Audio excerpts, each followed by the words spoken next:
സ്വാമി വിവേകാനന്ദൻ യേശുവിനെ കണ്ടത് മറ്റൊരു രീതിയിലാണ്. പക്ഷേ സ്വാമി വിവേകാനന്ദനും ഗാന്ധിജിയും അല്ലെങ്കിൽ ഈ യൂണിവേഴ്സിറ്റികളും ഇസ്ലാമും എല്ലാം ഒരേ ആളെയാണ് കാണുന്നത്. ഒരേ വ്യക്തിത്വത്തിന്റെ, ഒരേ ചരിത്ര പുരുഷന്റെ, ഒരേ വ്യക്തിയുടെ വ്യത്യസ്ത വ്യാഖ്യാനങ്ങൾ. 2-ാം നൂറ്റാണ്ടിൽ സഭ പറഞ്ഞു ഇത് പിശാചിന്റെ ഉപദേശമാണിത് എന്ന് പറഞ്ഞ് ശപിച്ച് തള്ളിക്കളഞ്ഞ സാധനത്തിന് 7-ാം നൂറ്റാണ്ടിൽ ഇസ്ലാമിന്റെ അക്കൗണ്ടിൽ വരികയാണ്. ഇത് സ്വർഗത്തിലെ വെളിപ്പാടാണെന്നും പറഞ്ഞ് മുഹമ്മദ് കൊണ്ടുവരുമ്പോൾ നമ്മൾ സ്വീകരിക്കണം. ഇല്ല, സ്വീകരിക്കേണ്ട ഒരാവശ്യമില്ല. 2-ാം നൂറ്റാണ്ടിൽ സഭ എടുത്ത നിലപാട് എന്താണോ അത് തന്നെയാണ് 21-ാം നൂറ്റാണ്ടിൽ ഞങ്ങൾക്കുള്ളത്. ഈസ എന്ന് പറയുന്നത് ഈ ജ്ഞാനവാദികളുടെ യേശുവാണ്. അതാണ് ഈ ഖുറാനിലെ മുഹമ്മദ് കോപ്പി അടിച്ചത്.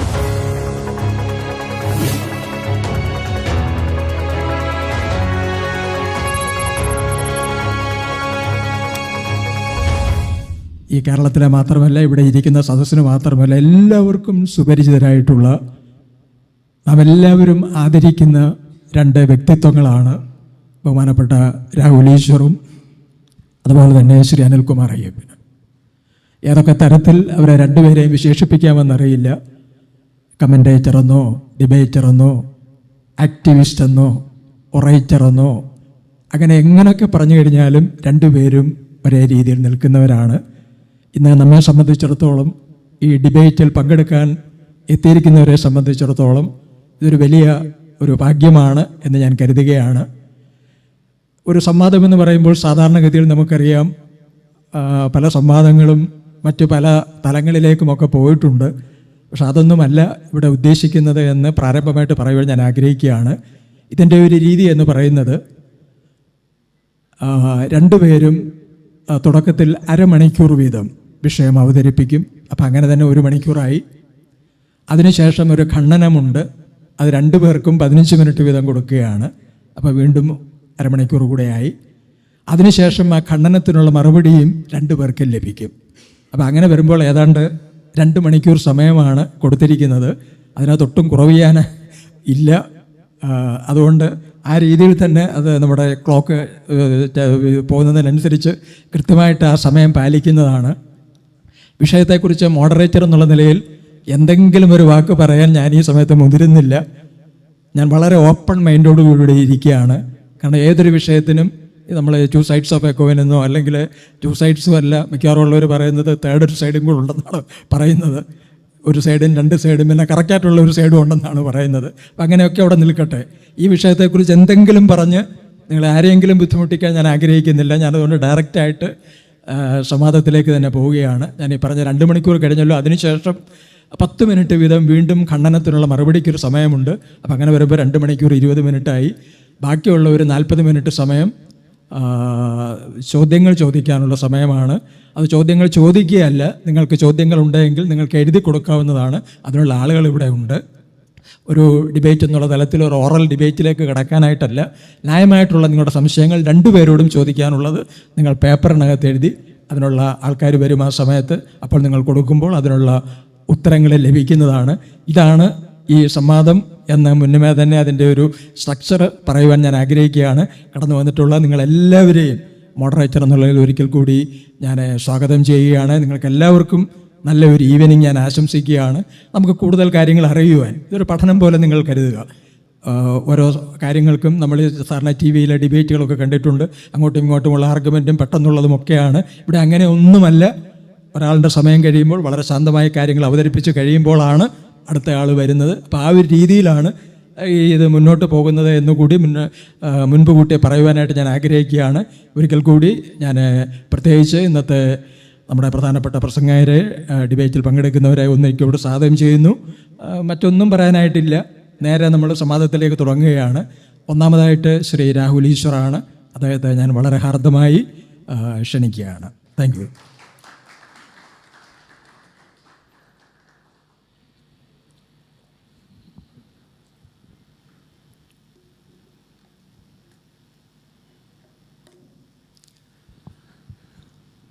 മുപ്പത് മിനിറ്റ് 2 പോയിന്റുകൾ. ഞാൻ പലപ്പോഴും സംസാരിക്കുമ്പോൾ എത്ര പോയിന്റുകളാണ് സംസാരിക്കുന്നത്, എത്ര നേരമാണ് സംസാരിക്കുന്നത് പറഞ്ഞിട്ടാണ് തുടങ്ങാറുള്ളത്. ഞങ്ങൾ ഈ ചാനൽ ചർച്ചകളിലും ടി വി ഡിബേറ്റുകളിലൊക്കെ ഇരുന്ന് കിട്ടുന്നൊരു ദുശീലമോ നല്ല ശീലവുമാണ്. ആദ്യം തന്നെ നമ്മളെല്ലാം വ്യത്യസ്ത പേരുകളിൽ വിളിക്കുന്ന ദൈവത്തിന് പ്രണാമം അർപ്പിച്ചുകൊണ്ട് വ്യത്യസ്ത പാതകളിലൂടെ ദൈവത്തിലേക്ക് എത്തുന്ന എല്ലാവർക്കും, എല്ലാ പ്രവാചകന്മാർക്കും ദൈവദൂതന്മാർക്കും നമസ്കാരം പറഞ്ഞുകൊണ്ട് ഇത് സംഘടിപ്പിക്കാൻ മുൻകൈ എടുത്ത സാക്ഷി നെറ്റ്വർക്കിന് ശ്രീ അജീഷ്, അദ്ദേഹമാണ് ആദ്യം എന്നെ കണക്ട് ചെയ്തത്, ശ്രീ അജീഷ്, അദ്ദേഹത്തിന് ശ്രീ അനിൽകുമാർ അയ്യപ്പൻ അവർക്ക് ഒക്കെ നമസ്കാരം പറഞ്ഞുകൊണ്ട് തുടങ്ങുന്നു. ഞാൻ ദൈവമായി കാണുന്ന, വിശ്വസിക്കുന്ന സ്വാമി അയ്യപ്പൻ്റെ സർനെയിമുള്ളൊരു വ്യക്തിയാണ്. ഞാൻ സ്വാമി അയ്യപ്പന് വേണ്ടി 10-20-21 ദിവസം ജയിലിൽ കിടന്നിട്ടുള്ള വ്യക്തിയാണ്. അദ്ദേഹം മറ്റൊരു വിശ്വാസ പാതയിലാണ്, എന്നിരുന്നാലും ആ സർനെയിമുള്ള വ്യക്തിയാണ്. അതിനെ ആദരിച്ചുകൊണ്ടും അദ്ദേഹത്തിൻ്റെ നിലപാടുകൾക്ക്, അല്ലെങ്കിൽ ഈ രണ്ട് നിലപാടുകൾ തമ്മിൽ, അല്ലെങ്കിൽ ചരിത്രപരമായ വസ്തുതകൾ തമ്മിൽ എങ്ങനെയാണ് തുലനം ചെയ്യുക എന്ന് ചിന്തിച്ചുകൊണ്ട് നമുക്ക് ആ ഡിബേറ്റിൻ്റെ കോർ പ്രിമൈസിലേക്ക്, അല്ലെങ്കിൽ അടിസ്ഥാന പ്രിമൈസിലേക്ക് കടക്കാം. പരിശുദ്ധ ബൈബിളും പരിശുദ്ധ ഖുറാനും ലോക ചരിത്രത്തെ ഏറ്റവും സ്വാധീനിച്ച വിശുദ്ധ ഗ്രന്ഥങ്ങളിൽ ഒന്നാണ്. ഞാൻ ദൈവപുത്രനായ യേശുക്രിസ്തുവിനെയും പ്രവാചകൻ മുഹമ്മദ് നബി സല്ലല്ലാഹു അലൈഹി വസല്ലത്തെയും പരിചയപ്പെടുന്നത് സ്വാമി വിവേകാനന്ദനിലൂടെയാണ്. അദ്ദേഹം ലോകത്ത് 4 വിശ്വഗുരുക്കന്മാർ, വേൾഡ് ടീച്ചർമാരുണ്ട് എന്നാണ് പറയുന്നത്. കൃഷ്ണൻ, ബുദ്ധൻ, യേശു, മുഹമ്മദ് നബി, ഇങ്ങനെ 4 പേരെയാണ് സ്വാമി വിവേകാനന്ദൻ ലോകത്തിലെ ടീച്ചർമാരായി, അല്ലെങ്കിൽ വിശ്വഗുരുക്കന്മാരായി കാണുന്നത്. ആ 4 പേരെയും കൂടുതൽ ആഴത്തിൽ പഠിക്കാൻ എനിക്ക് ഏറ്റവും പ്രചോദനം നൽകിയ സ്വാമി വിവേകാനന്ദനെയും നമ്മുടെ രാഷ്ട്രപിതാവായ മഹാത്മാഗാന്ധിയെയും, യഥാർത്ഥത്തിൽ ക്രിസ്തുവിൻ്റെ പാതയിൽ സഞ്ചരിച്ച, ലോകത്തിന് വീണ്ടും ക്രിസ്തുവിൻ്റെ പാത കൃത്യമായി നിർവചിച്ചു കൊടുത്തത് മഹാത്മാഗാന്ധിയാണെന്ന് മാർട്ടിൻ ലൂതർ കിങ് പറയാറുണ്ട്. ആ മഹാത്മാഗാന്ധിയെ സ്മരിച്ചുകൊണ്ട് ആദ്യ ചോദ്യം, പരിശുദ്ധ ബൈബിളിലെ യേശു തന്നെയാണോ പരിശുദ്ധ ഖുറാനിലെ ഈസ? ഇത് ഒരുപാട് കാലമായി വ്യത്യസ്ത ആൾക്കാർ, പ്രത്യേകിച്ച് ക്രിസ്ത്യൻ, മുസ്ലിം വിശ്വാസങ്ങളിൽപ്പെട്ട പല ആൾക്കാരും ഇതിനെക്കുറിച്ച് തർക്കിക്കുകയും മറ്റും കാണുകയുണ്ടായി. ഈ വിഷയത്തിൻ്റെ ചരിത്രപരമായ വസ്തുത എന്താണ്? വിശ്വാസങ്ങളിൽ വ്യത്യാസം കാണാം, വ്യാഖ്യാനങ്ങളിൽ വ്യത്യാസം കാണാം, ദൈവശാസ്ത്രപരമായ സമീപനങ്ങളിൽ വ്യത്യാസം കാണാം. എന്നാൽ ചരിത്രത്തിൽ ഇത് രണ്ടും ഒരു വ്യക്തികളല്ലേ? ഇതാണ് പ്രധാനമായിട്ട് നമുക്ക് മുമ്പിലുള്ള ചോദ്യമുള്ളത്. ഇതിലെ ഏറ്റവും പ്രധാനപ്പെട്ട തെളിവുകളിലൊന്ന്, ഇതിൻ്റെ ഏറ്റവും പ്രധാനപ്പെട്ട, ഈ ഡിബേറ്റ് ഒരുപാട് കാലമായിട്ട് നിൽക്കുന്നതാണ്, ഇതിലെ ഏറ്റവും പ്രധാനപ്പെട്ട പൊസിഷൻസിലൊന്ന്, ആദരണീയനായ പോപ്പ് ഒക്ടോബർ 28, 1965 നോസ്ട്രാ എറ്റേറ്റെ, വത്തിക്കാന്റെ ഔദ്യോഗിക ഡോക്യുമെന്റാണ്. സഹോദര സമുദായങ്ങളോടോ മറ്റു മതങ്ങളോടോ ഉള്ള വത്തിക്കാന്റെ പരിശുദ്ധ കത്തോലിക്ക സഭയുടെ നിലപാട് എന്താണ് എന്ന് വ്യക്തമാക്കുന്ന രേഖകളാണ്. വളരെ പ്രസിദ്ധമായ, ലോകത്തിലെ എല്ലാ മതസമൂഹങ്ങളും പഠിച്ചിരിക്കേണ്ട ആധുനിക പള്ളിയെ, വിശിഷ്യ കത്തോലിക്ക സഭയെ നിർവചിക്കുന്ന സ്റ്റേറ്റ്മെന്റ്സിലൊന്നാണ്. അതിൽ 3-ാം പാരാഗ്രാഫ് മുസ്ലിങ്ങളെ കുറിച്ചാണ്. ആ പാരാഗ്രാഫിൽ എഴുതിയിരിക്കുന്ന വാക്കുകളാണിവ. അതിൻ്റെ മലയാളമാണ് ഞാൻ വായിക്കാൻ പോകുന്നത്. അടുത്ത പാരാഗ്രാഫ് എൻ്റെ മലയാളം എഴുതിയിട്ടുണ്ട്. മുസ്ലിങ്ങൾ യേശുവിനെ ദൈവമായി അംഗീകരിക്കുന്നില്ലെങ്കിലും ഒരു പ്രവാചകനായി അദ്ദേഹത്തെ ആദരിക്കുന്നു. യേശുവിൻ്റെ കന്യകയായ മാതാവായ മറിയത്തെയും അവർ ആദരിക്കുന്നു. ചില അവസരങ്ങളിൽ ഡിവോഷൻ, ഭക്തിയോടുകൂടി അവരെ സ്മരിക്കുന്നു. കൂടാതെ മരിച്ചവരിൽ നിന്ന് ഉയർക്കപ്പെട്ട എല്ലാവർക്കും ദൈവം അവരുടെ പ്രവൃത്തികൾക്കനുസരിച്ച് പ്രതിഫലം നൽകുന്ന ന്യായവിധി ദിനത്തെ അവർ പ്രതീക്ഷിക്കുന്നു. അതുപോലെ ധാർമ്മിക ജീവിതത്തെ അവർ വിലമതിക്കുകയും പ്രത്യേകിച്ച് പ്രാർത്ഥന, ദാനധർമ്മം, ഉപവാസം എന്നിവയിലൂടെ ദൈവത്തെ ആരാധിക്കുകയും ചെയ്യും. നൂറ്റാണ്ടുകളായി ക്രിസ്ത്യാനികൾക്കും മുസ്ലിങ്ങൾക്കും ഇടയിൽ ചില വഴക്കുകളും വൈരാഗ്യങ്ങളും ഉണ്ടായിട്ടുണ്ടെങ്കിലും ഭൂതകാലത്തെ മറന്ന് പരസ്പര ധാരണയ്ക്കായി ആത്മാർത്ഥമായി പ്രവർത്തിക്കണമെന്ന് ഈ വിശുദ്ധ സിനഡ് എല്ലാവരോടും അഭ്യർത്ഥിക്കുന്നു. ഇത് 5 വർഷമെടുത്ത് വത്തിക്കാൻ പ്രിപ്പയർ ചെയ്ത നോസ്ട്രാ എറ്റേറ്റെ എന്ന, അതായത് ഇൻ അവർ ഏജ് എന്നൊക്കെ ലാറ്റിനിൽ അർത്ഥം വരുന്ന, നമ്മുടെ കാലഘട്ടത്തെ നിർവചിക്കുന്ന വത്തിക്കാന്റെ ഡോക്യുമെന്റാണ്. അതിൽ വളരെ വ്യക്തമായി തന്നെ, അതിൽ ഹിന്ദു മതത്തെക്കുറിച്ചുണ്ട്, ബുദ്ധധർമ്മത്തെക്കുറിച്ചുണ്ട്. There is a ray of truth which enlightens all men. അതായത് ബാക്കിയുള്ള എല്ലാ മതങ്ങളിലെയും സത്യവും ശരിയുമായ കാര്യങ്ങളെ തങ്ങൾ നിഷേധിക്കുന്നില്ല എന്ന് ഔദ്യോഗികമായി റിസർച്ച് നടത്തി വർഷങ്ങളെടുത്ത്, കൃത്യം പറഞ്ഞാൽ 1960 മുതൽ 65 വരെയുള്ള കാലഘട്ടങ്ങളിൽ പ്രിപ്പയർ ചെയ്ത നോസ്ട്രാ എറ്റേറ്റയിൽ 3-ാം പാരാഗ്രാഫിൽ വളരെ വ്യക്തമായി തന്നെ പറയുന്നുണ്ട്. യേശുക്രിസ്തുവിനെ കുറിച്ച് തന്നെയാണ് പറയുന്നത്. ഇത് വേറെ ആരെങ്കിലും കുറിച്ചാണോ പറയുന്നത്? പക്ഷേ വ്യത്യാസമുണ്ട്. എന്താ വ്യത്യാസം? വിശ്വാസപരമായ വ്യത്യാസമുണ്ട്, ദൈവശാസ്ത്രപരമായ വ്യത്യാസമുണ്ട്. ഫാക്റ്റിൽ യേശുക്രിസ്തു 2-ലും ഒന്നാണ്, എന്നാൽ ഫെയ്ത്തിൽ വ്യത്യാസമാണ്. ഫാക്റ്റിൽ ബൈബിളിലെയും ഖുറാനിലെയും ജീസസ് എന്ന് പറയുന്ന, ഈശ എന്ന് പറയുന്ന, യേശുവ എന്ന് പറയുന്ന യേശു ഒന്നാണ്, എന്നാൽ ഫെയ്ത്തിൽ വ്യത്യാസമാണ്. അതാണ് പോപ്പിന്റെ ഈ statement. 2, pope John Paul II 5 May 1999. ഇത് പോപ്പ് പരിശുദ്ധ ഖുറാൻ കിസ് ചെയ്യുന്ന ഒരു ചിത്രമാണ്, വളരെ പ്രസിദ്ധമായ ചിത്രമാണ്. പരസ്പര സാഹോദര്യവും മതസൗഹാർദ്ദവും ബഹുസ്വരതയും ഒക്കെ നിലനിൽക്കണം എന്ന അദ്ദേഹത്തെ ആഗ്രഹം കൊണ്ടാണ്. എൻ്റെ ഓർമ്മ ശരിയാണെങ്കിൽ അത് ബാഗ്ദാദിലാണ് സംഭവം. ബാഗ്ദാദിലെ കുറെ ആൾക്കാർ അദ്ദേഹത്തെ കാണാൻ വരുമ്പോഴാണ്, അവിടുത്തെ മുസ്ലിം ക്രിസ്ത്യൻ വിഭാഗത്തിൽപ്പെടുന്ന ആൾക്കാർ പോപ്പിനെ കാണാൻ വരുമ്പോൾ അദ്ദേഹത്തിന് പരിശുദ്ധ ഖുറാൻ കൊടുക്കുകയും അദ്ദേഹം ആ ഖുറാൻ കയ്യിൽ മേടിച്ച് ആ പരിശുദ്ധ ഖുറാനെ ചുംബിക്കുകയും ചെയ്യുന്ന ചിത്രങ്ങളാണ്. എന്നിട്ട് pope John Paul II 5 May 1999 പറയുന്നു. ഇത് സൈഡിലിരിക്കുന്ന എല്ലാം ചിത്രങ്ങൾ ഒഫീഷ്യൽ ഡോക്യുമെന്റുകളാണ്. ഇതെല്ലാം ഒഫീഷ്യൽ വത്തിക്കാന്റെ ഡോക്യുമെന്റുകൾ, നിങ്ങൾക്ക് വെരിഫൈ ചെയ്യാൻ കഴിയുന്ന ഡോക്യുമെന്റുകളാണ്. അതിൽ അദ്ദേഹം പറയുന്നു, യഹൂദരും ക്രിസ്ത്യാനികളും പോലെ മുസ്ലിങ്ങളും എബ്രഹാമിന്റെ ദൈവത്തിന്റെ വിധികളോടുള്ള സമ്പൂർണ്ണ സമർപ്പണത്തിന്റെ മാതൃകയായി കാണുന്നു. അബ്രഹാമിന്റെ മാതൃക പിന്തുടർന്ന് വിശ്വാസികൾക്ക് ദൈവത്തിന് അവരുടെ ജീവിതത്തിൽ അർഹമായ സ്ഥാനം നൽകാൻ ശ്രമിക്കുന്നു.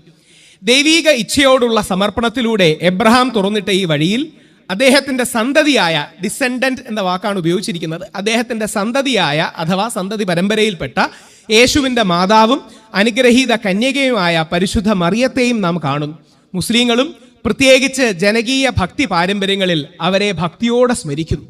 ഇത് ഔദ്യോഗിക ഡോക്യുമെന്റാണ്. കുറച്ചുകൂടെ കൃത്യമായി pope saint John Paul II 19 August 1985 മൊറോക്കോയിൽ പറയുന്നു, നമ്മൾ ക്രിസ്ത്യാനികളും മുസ്ലിങ്ങളും വിശ്വസിക്കുന്നത് ഒരേ ദൈവത്തിലാണ്. നമ്മൾ ക്രിസ്ത്യാനികളും മുസ്ലിങ്ങളും വിശ്വസിക്കുന്നത് ഒരേ ദൈവത്തിലാണ്. അതിലെ കൃത്യമായ വാക്കുകളും കൂടി ഞാൻ പറയാം. ഞാനതിൽ ഹൈലൈറ്റ് ചെയ്തിട്ടുമുണ്ട്. കുറച്ചു വർഷങ്ങൾക്ക് മുമ്പ് കാസാബ്ലാങ്കയിൽ അഥവാ മൊറോക്കയിൽ യുവ മുസ്ലിങ്ങളോട് ഞാൻ പറഞ്ഞ വാക്കുകൾ ഇന്നും വീണ്ടും ആവർത്തിക്കാൻ ഞാൻ ആഗ്രഹിക്കുന്നു. നാം ഒരേ ദൈവത്തിൽ വിശ്വസിക്കുന്നു, ഏക ദൈവത്തിൽ, ജീവിക്കുന്ന ദൈവത്തിൽ, ലോകത്തെ സൃഷ്ടിക്കുകയും തൻ്റെ സൃഷ്ടികളെ പരിപൂർണതയിലേക്ക് നയിക്കുകയും ചെയ്യുന്ന ദൈവത്തിൽ. എന്ന് പറഞ്ഞാൽ അതിൻ്റെ അർത്ഥം യാഹ്വേ എന്ന് വിളിക്കുന്ന ദൈവവും അള്ളാഹു എന്ന് വിളിക്കുന്ന ദൈവവും ഒന്നാണെന്നാണ്. നാം ഒരേ ദൈവത്തിൽ വിശ്വസിക്കുന്നു എന്ന് പറയുന്നത് പോപ്പാണ്. തീർന്നില്ല. പോപ്പിന്റെ മാത്രം സ്റ്റാൻഡല്ല, അത് കത്തോലിക്ക സഭയിലെ ഏറ്റവും പരമാധ്യക്ഷന്റെ സ്റ്റാൻഡാണ്. ഇത് കെന്നത്ത് ക്രെയ്ഗ് എന്ന ആംഗ്ലിക്കൻ ബിഷപ്പാണ്.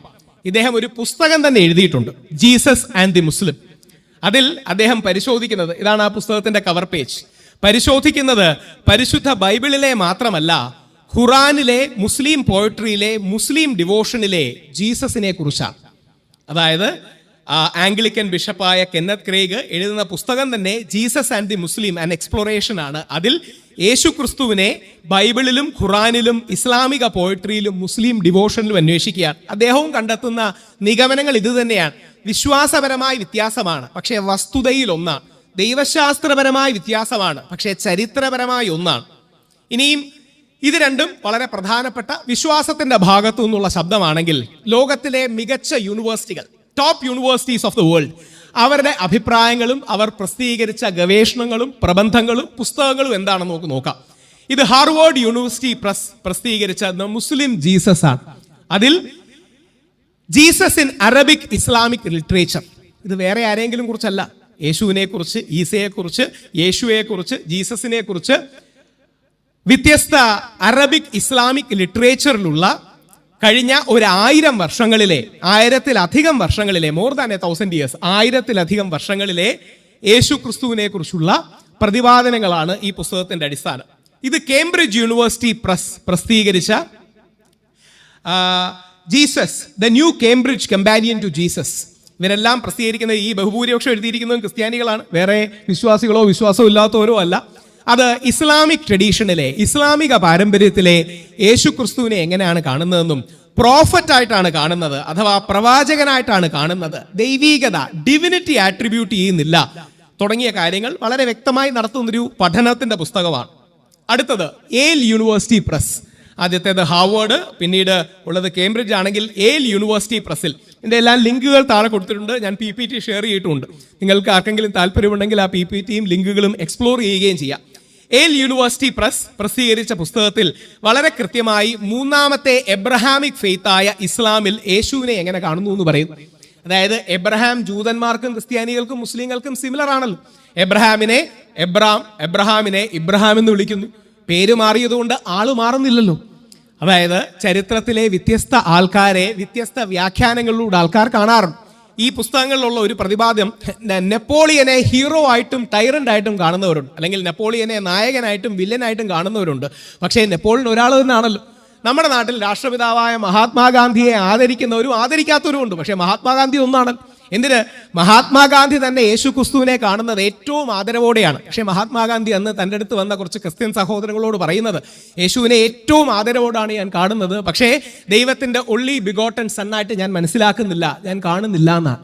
സ്വാമി വിവേകാനന്ദൻ യേശുവിനെ കണ്ടത് മറ്റൊരു രീതിയിലാണ്. പക്ഷേ സ്വാമി വിവേകാനന്ദനും ഗാന്ധിജിയും അല്ലെങ്കിൽ ഈ യൂണിവേഴ്സിറ്റികളും ഇസ്ലാമും എല്ലാം ഒരേ ആളെയാണ് കാണുന്നത്. ഒരേ വ്യക്തിത്വത്തിന്റെ, ഒരേ ചരിത്ര പുരുഷന്റെ, ഒരേ വ്യക്തിയുടെ വ്യത്യസ്ത വ്യാഖ്യാനങ്ങൾ, വിശ്വാസങ്ങൾ, കഥകൾ, നരേറ്റീവ്സ് തുടങ്ങിയ കാര്യങ്ങളാണ്.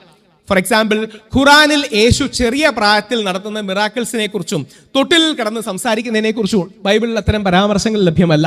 പക്ഷേ ഖുറാൻ മറ്റൊരു രീതിയിലാണ് ഇതിനെ കാണുന്നത്. അതായത് യേശു ക്രിസ്തുവിന് ശേഷം ഏകദേശം 600 വർഷങ്ങൾക്ക് ശേഷമാണ് പ്രവാചകൻ മുഹമ്മദ് നബി സല്ലല്ലാഹു അലൈഹി വസല്ലം ഉണ്ടാകും. അദ്ദേഹത്തിന്റെ കാലത്ത് ക്രിസ്തീയ ചരിത്രത്തിലെ യേശു ക്രിസ്തുവിനെ തന്നെ റീഇൻറ്റർപ്രറ്റ് ചെയ്യുകയും റീഇമാജിൻ ചെയ്യുകയാണ്. അതിനോട് വിയോജിക്കുന്നതിൽ ഒരു പ്രശ്നവുമില്ല, അതിനോട് വിയോജിക്കുന്നതിന് യാതൊരു പ്രശ്നവുമില്ല. പക്ഷേ ഒരേ വ്യക്തിയെക്കുറിച്ച് തന്നെയാണ് ഇവർ പറയുന്നത് എന്നുള്ളത് ചരിത്രപരമായ വസ്തുതയാണ്. അടുത്തത് Oxford university press, the Oxford hand book of Christology. അതിലും വളരെ ഡീറ്റെയിൽ ആയി യേശു ക്രിസ്തുവിനെ ബൈബിളിലും ഖുറാനിലും കാണുന്ന വ്യത്യാസങ്ങളെക്കുറിച്ച് പ്രതിപാദിച്ചിരിക്കും. ഈ വ്യത്യാസങ്ങളെക്കുറിച്ച് പ്രതിപാദിക്കണമെങ്കിൽ ഒരേ വ്യക്തിയെക്കുറിച്ച് ആയതുകൊണ്ടാണല്ലോ വ്യത്യാസങ്ങളെക്കുറിച്ച് പ്രതിപാദിക്കുന്നത്. അതായത് അവരുടെ ക്രൂസിഫിക്ഷൻ അടക്കമുള്ള, കുരിശുമരണം അടക്കമുള്ള കാര്യങ്ങളിൽ മുസ്ലിങ്ങൾ അത് അംഗീകരിക്കുന്നില്ല, അല്ലെങ്കിൽ it was made to be appear so, അത് അങ്ങനെയാണ് എന്ന് കാണിക്കുക മാത്രമാണ് ചെയ്തത്. യഥാർത്ഥത്തിൽ യേശു ക്രിസ്തുവിൻ കുരിശുമരണം നടന്നിട്ടില്ല എന്നാണ് ഇസ്ലാമിക പുസ്തകം പറയുന്നത്. അത് തന്നെ നമുക്ക് അംഗീകരിക്കാതിരിക്കാം. പക്ഷേ ഒരേ വ്യക്തിയെക്കുറിച്ചുള്ള മറ്റൊരു നരേഷൻ, വ്യാഖ്യാനം, വിലയിരുത്തൽ, ചരിത്രത്തിൻ്റെ മറ്റൊരു ഇൻ്റർപ്രിട്ടേഷനാണ് അവർ നൽകുന്നത് എന്നുള്ള കാര്യം വളരെ വസ്തുതാപരമായി തന്നെ നമുക്ക് ഇത്തരം കാര്യങ്ങളിൽ നിന്ന് അറിയാൻ പറ്റും. അപ്പം യഥാർത്ഥത്തിൽ ഈ ഡിബേറ്റിൻ്റെ വസ്തുത എന്താണ്, ഫാക്റ്റ് എന്താണ്? യഥാർത്ഥത്തിൽ പരിശുദ്ധ ബൈബിൾ യേശു ക്രിസ്തുവിനെ കാണുന്നത്, അല്ലെങ്കിൽ ബൈബിളിൽ വിശ്വസിക്കുന്നവർ കാണുന്നത് യേശു ക്രിസ്തുവിനെ ദൈവമായി കാണാറുണ്ട്, ദൈവപുത്രനായി കാണാറുണ്ട്. എന്നാൽ പോപ്പ് സൂചിപ്പിക്കുന്നത് പോലെ ഇസ്ലാം കാണുന്നത്, ഖുറാൻ കാണുന്നത് യേശു ക്രിസ്തുവിനെ ഒരു പ്രവാചകനായിട്ടാണ്. വളരെ കൗതുകം എന്ന് പറയട്ടെ, യേശു ക്രിസ്തുവിന്റെ അമ്മയായ മറിയത്തെക്കുറിച്ച് 19-ാം ചാപ്റ്ററാണ്. അമ്മയായ മറിയത്തെക്കുറിച്ച് ഒരു ചാപ്റ്റർ തന്നെ പരിശുദ്ധ ഖുറാനിലുണ്ട്. യേശു ക്രിസ്തുവിന്റെ അമ്മയെ വളരെ ആദരവോടെ കാണുകയും യേശു ക്രിസ്തുവിന്റെ അമ്മയെ വളരെ, പോപ്പിന്റെ ഭാഷയിൽ പറഞ്ഞാൽ, വിത്ത് പീറ്റി ആൻഡ് ഡിവോഷൻ അവരെ സ്മരിക്കുന്നത് പോലും മുസ്ലിം സമൂഹത്തിനിടെ കാണാൻ പറ്റും. അപ്പോൾ ഇതെല്ലാം ഒരേ വ്യക്തിയെക്കുറിച്ചല്ലേ കാണുന്നത്. പലപ്പോഴും നമ്മൾ പലരും ചെയ്യുന്നത് അങ്ങനെ അല്ലെന്ന് തെളിയിക്കാൻ അവിടെ നിന്നും ഇവിടെ നിന്നുമുള്ള 2-3 ഇൻകൺസിസ്റ്റൻസി തോന്നുന്ന കാര്യങ്ങൾ എടുക്കുകയും അതിനെ പർവ്വതീകരിക്കുകയും ചെയ്യുകയാണ്. അത് വ്യാഖ്യാന വ്യത്യാസങ്ങളാണ്, അല്ലെങ്കിൽ അതിൻ്റെ ഇൻ്റർപ്രിട്ടേഷനിലെ വ്യത്യാസമാണ്, വിവരണത്തിലെ വ്യത്യാസമാണ്. ഇന്നലെ നടന്ന സംഭവം, അതായത് ഇന്ന് മെയ് 23 മെയ് 22 നടന്നൊരു സംഭവം നമ്മുടെ നാട്ടിലെ വ്യത്യസ്ത പത്രങ്ങളിൽ വായിച്ചാൽ വ്യത്യസ്ത വ്യാഖ്യാനങ്ങളാണ് നമുക്ക് കിട്ടുക. മനോരമ കൊടുക്കുന്നതല്ല മാതൃഭൂമി കൊടുക്കുക, മാതൃഭൂമി കൊടുക്കുന്നതായിരിക്കില്ല ദേശാഭിമാനി കൊടുക്കുക, ദേശാഭിമാനി കൊടുക്കുന്നതായിരിക്കില്ല ജന്മഭൂമി കൊടുക്കുക, ജന്മഭൂമി കൊടുക്കുന്നതായിരിക്കില്ല ചന്ദ്രിക കൊടുക്കുക. ഓരോ പത്രത്തിനും അവരുടേതായ രാഷ്ട്രീയ വ്യാഖ്യാനങ്ങൾ കാണും. ചിലത് കോൺഗ്രസിൻ്റെ, ചിലത് കമ്മ്യൂണിസ്റ്റുകാരുടെ, ചിലത് മുസ്ലിം ലീഗിൻ്റെ, ചിലത് BJPയുടെ വ്യത്യസ്ത വ്യാഖ്യാനങ്ങൾ കാണും. പക്ഷെ സംഭവിക്കുന്ന ചരിത്രം ഒന്നാണ്. ആ ഒന്നിനെ വ്യത്യസ്തമായി കാണാനുള്ള റൈറ്റ് എല്ലാവർക്കും ഉണ്ട്. പക്ഷേ ചരിത്രത്തിലെ ഫാക്റ്റ് ഒന്നെന്നാണ്. അവിടെയാണ് നമ്മൾ പറയാറുള്ളത്, facts are the same, interpretations may be different. വസ്തുതകൾ ഒന്നാണ്. ആ വസ്തുതകളെ നമ്മൾ മനസ്സിലാക്കി വ്യാഖ്യാനിച്ച് വിവരിക്കുന്ന വേദിയിൽ ഒരു പക്ഷേ വ്യത്യാസം ഉണ്ടായിരിക്കാം. ഞാനിവിടെ എന്താണ് ആർഗ്യൂ ചെയ്യാൻ യഥാർത്ഥത്തിൽ ആഗ്രഹിക്കുന്നത്, അതായത് ഇവിടെ ഞാൻ ആർഗ്യൂ ചെയ്യില്ലാത്ത കാര്യം എന്താണ്, ഇവർക്ക് രണ്ടും ദൈവശാസ്ത്രപരമായ ഒരേ വ്യാഖ്യാനമാണോ കൊടുക്കുന്നത്? ഒരു കാരണവശാലും അല്ല. ദൈവശാസ്ത്രപരമായി വ്യത്യാസങ്ങൾ ഇവരുടെ രണ്ടിലിടയിലും ഉണ്ടെന്ന കാര്യത്തിൽ സംശയമില്ല. പക്ഷേ ദൈവശാസ്ത്രപരമായ വ്യത്യാസങ്ങൾ വ്യത്യസ്ത ക്രിസ്തീയ സഭകൾക്കില്ലേ, വ്യത്യസ്ത വിശ്വാസ സമൂഹങ്ങൾക്കിടയിലില്ലേ? പക്ഷേ ചരിത്രത്തിൽ ഇവരെല്ലാം ആദരിക്കുന്നത്, ആരാധിക്കുന്നത്, പ്രാർത്ഥിക്കുന്നത് ഒരേ വ്യക്തിയോടോ അല്ലെങ്കിൽ ഒരേ സ്രഷ്ടാവിനോടോ അല്ലെങ്കിൽ ഒരേ ചൈതന്യത്തോടോ ആണ്. ആ രീതിയിൽ ഞാൻ ആർഗ്യൂ ചെയ്യുന്നത്, Bible and Quran refer to the same historical figure. അതായത് പരിശുദ്ധ ബൈബിളിലും പരിശുദ്ധ ഖുറാനിലും കാണിച്ചിരിക്കുന്നത് ഒരേ വ്യക്തിത്വത്തെയാണ്, ഒരേ ചരിത്ര വ്യക്തിത്വത്തെയാണ്. കൗതുകം എന്ന് പറയട്ടെ, പ്രവാചകൻ മുഹമ്മദ് നബിയെ പേരെടുത്ത് മെൻഷൻ ചെയ്യുന്നതിൻ്റെ 5 ഇരട്ടിയോളം അവസരങ്ങളിൽ യേശു ക്രിസ്തുവിനെ ഖുറാനിൽ മെൻഷൻ ചെയ്യുന്നുണ്ട്. യേശു ക്രിസ്തുവിനെ ഡിറക്റ്റ് റെഫറൻസ് ആയി 25 തവണയാണ് പരിശുദ്ധ ഖുറാൻ മെൻഷൻ ചെയ്യുന്നത്. യേശു ക്രിസ്തുവിനെ ഇൻഡിറക്റ്റ് ആയിട്ട് 187 തവണ മെൻഷൻ ചെയ്യുന്നു എന്നാണ് ചില ഖുറാൻ പണ്ഡിതന്മാർ ക്ലെയിം ചെയ്യുന്നത്.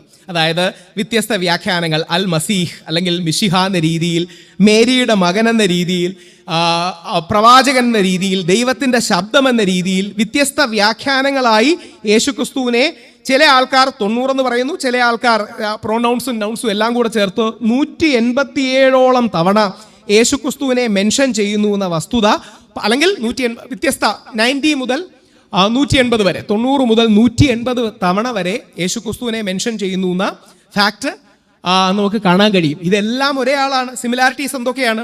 യേശുവിൻ്റെ അമ്മയുടെ പേര് മേരി എന്നാണ്, അറബിക്കിൽ അത് മറിയം എന്നാണ് പറയുന്നത്. ടൈറ്റിൽ മെസ്സിഹ എന്ന് വിളിക്കുന്നത് അവർ അൽ മസീഹ് എന്ന് വിളിക്കുന്നു. മിറക്കിൾസ് വളരെ സിമിലർ ആണ്. ഹീലിംഗ് ഉണ്ട്, റേസിംഗ് ദ ഡെഡ് ഉണ്ട്, വ്യത്യസ്ത സയൻസ് കാണിക്കുന്നുണ്ട്. വെർജിൻ ബർത്തിനെ പൂർണ്ണമായി അംഗീകരിക്കുന്നു. മിറാക്കുലസ് ബർത്ത് ആണെന്ന് രണ്ടുപേരും പറയുന്നു. ഇസ്രായേലിന്റെ മക്കൾക്ക് വേണ്ടി അല്ലെങ്കിൽ ആ ജനതയ്ക്ക് വേണ്ടിയാണ് അയക്കുന്നതെന്ന് പറയുന്നു. യേശുവിൻ്റെ ഡിസൈപ്പിൾസിനെ കുറിച്ചും ഹവാരിയൂൺ എന്ന വാക്കാണ് അവരതിൽ ഉപയോഗിക്കുന്നത്. അത് യുണീക്ലി ഓണേർഡ് ബൈ ഗോഡ് ആണ് ഈ പ്രവാചകൻ. ഇത്തരം ഒരുപാട് സിമിലാരിറ്റീസ് ഉള്ളപ്പോൾ എന്തുകൊണ്ടാണ് വ്യത്യാസങ്ങൾ മാത്രം നമ്മൾ എടുക്കുന്നത്?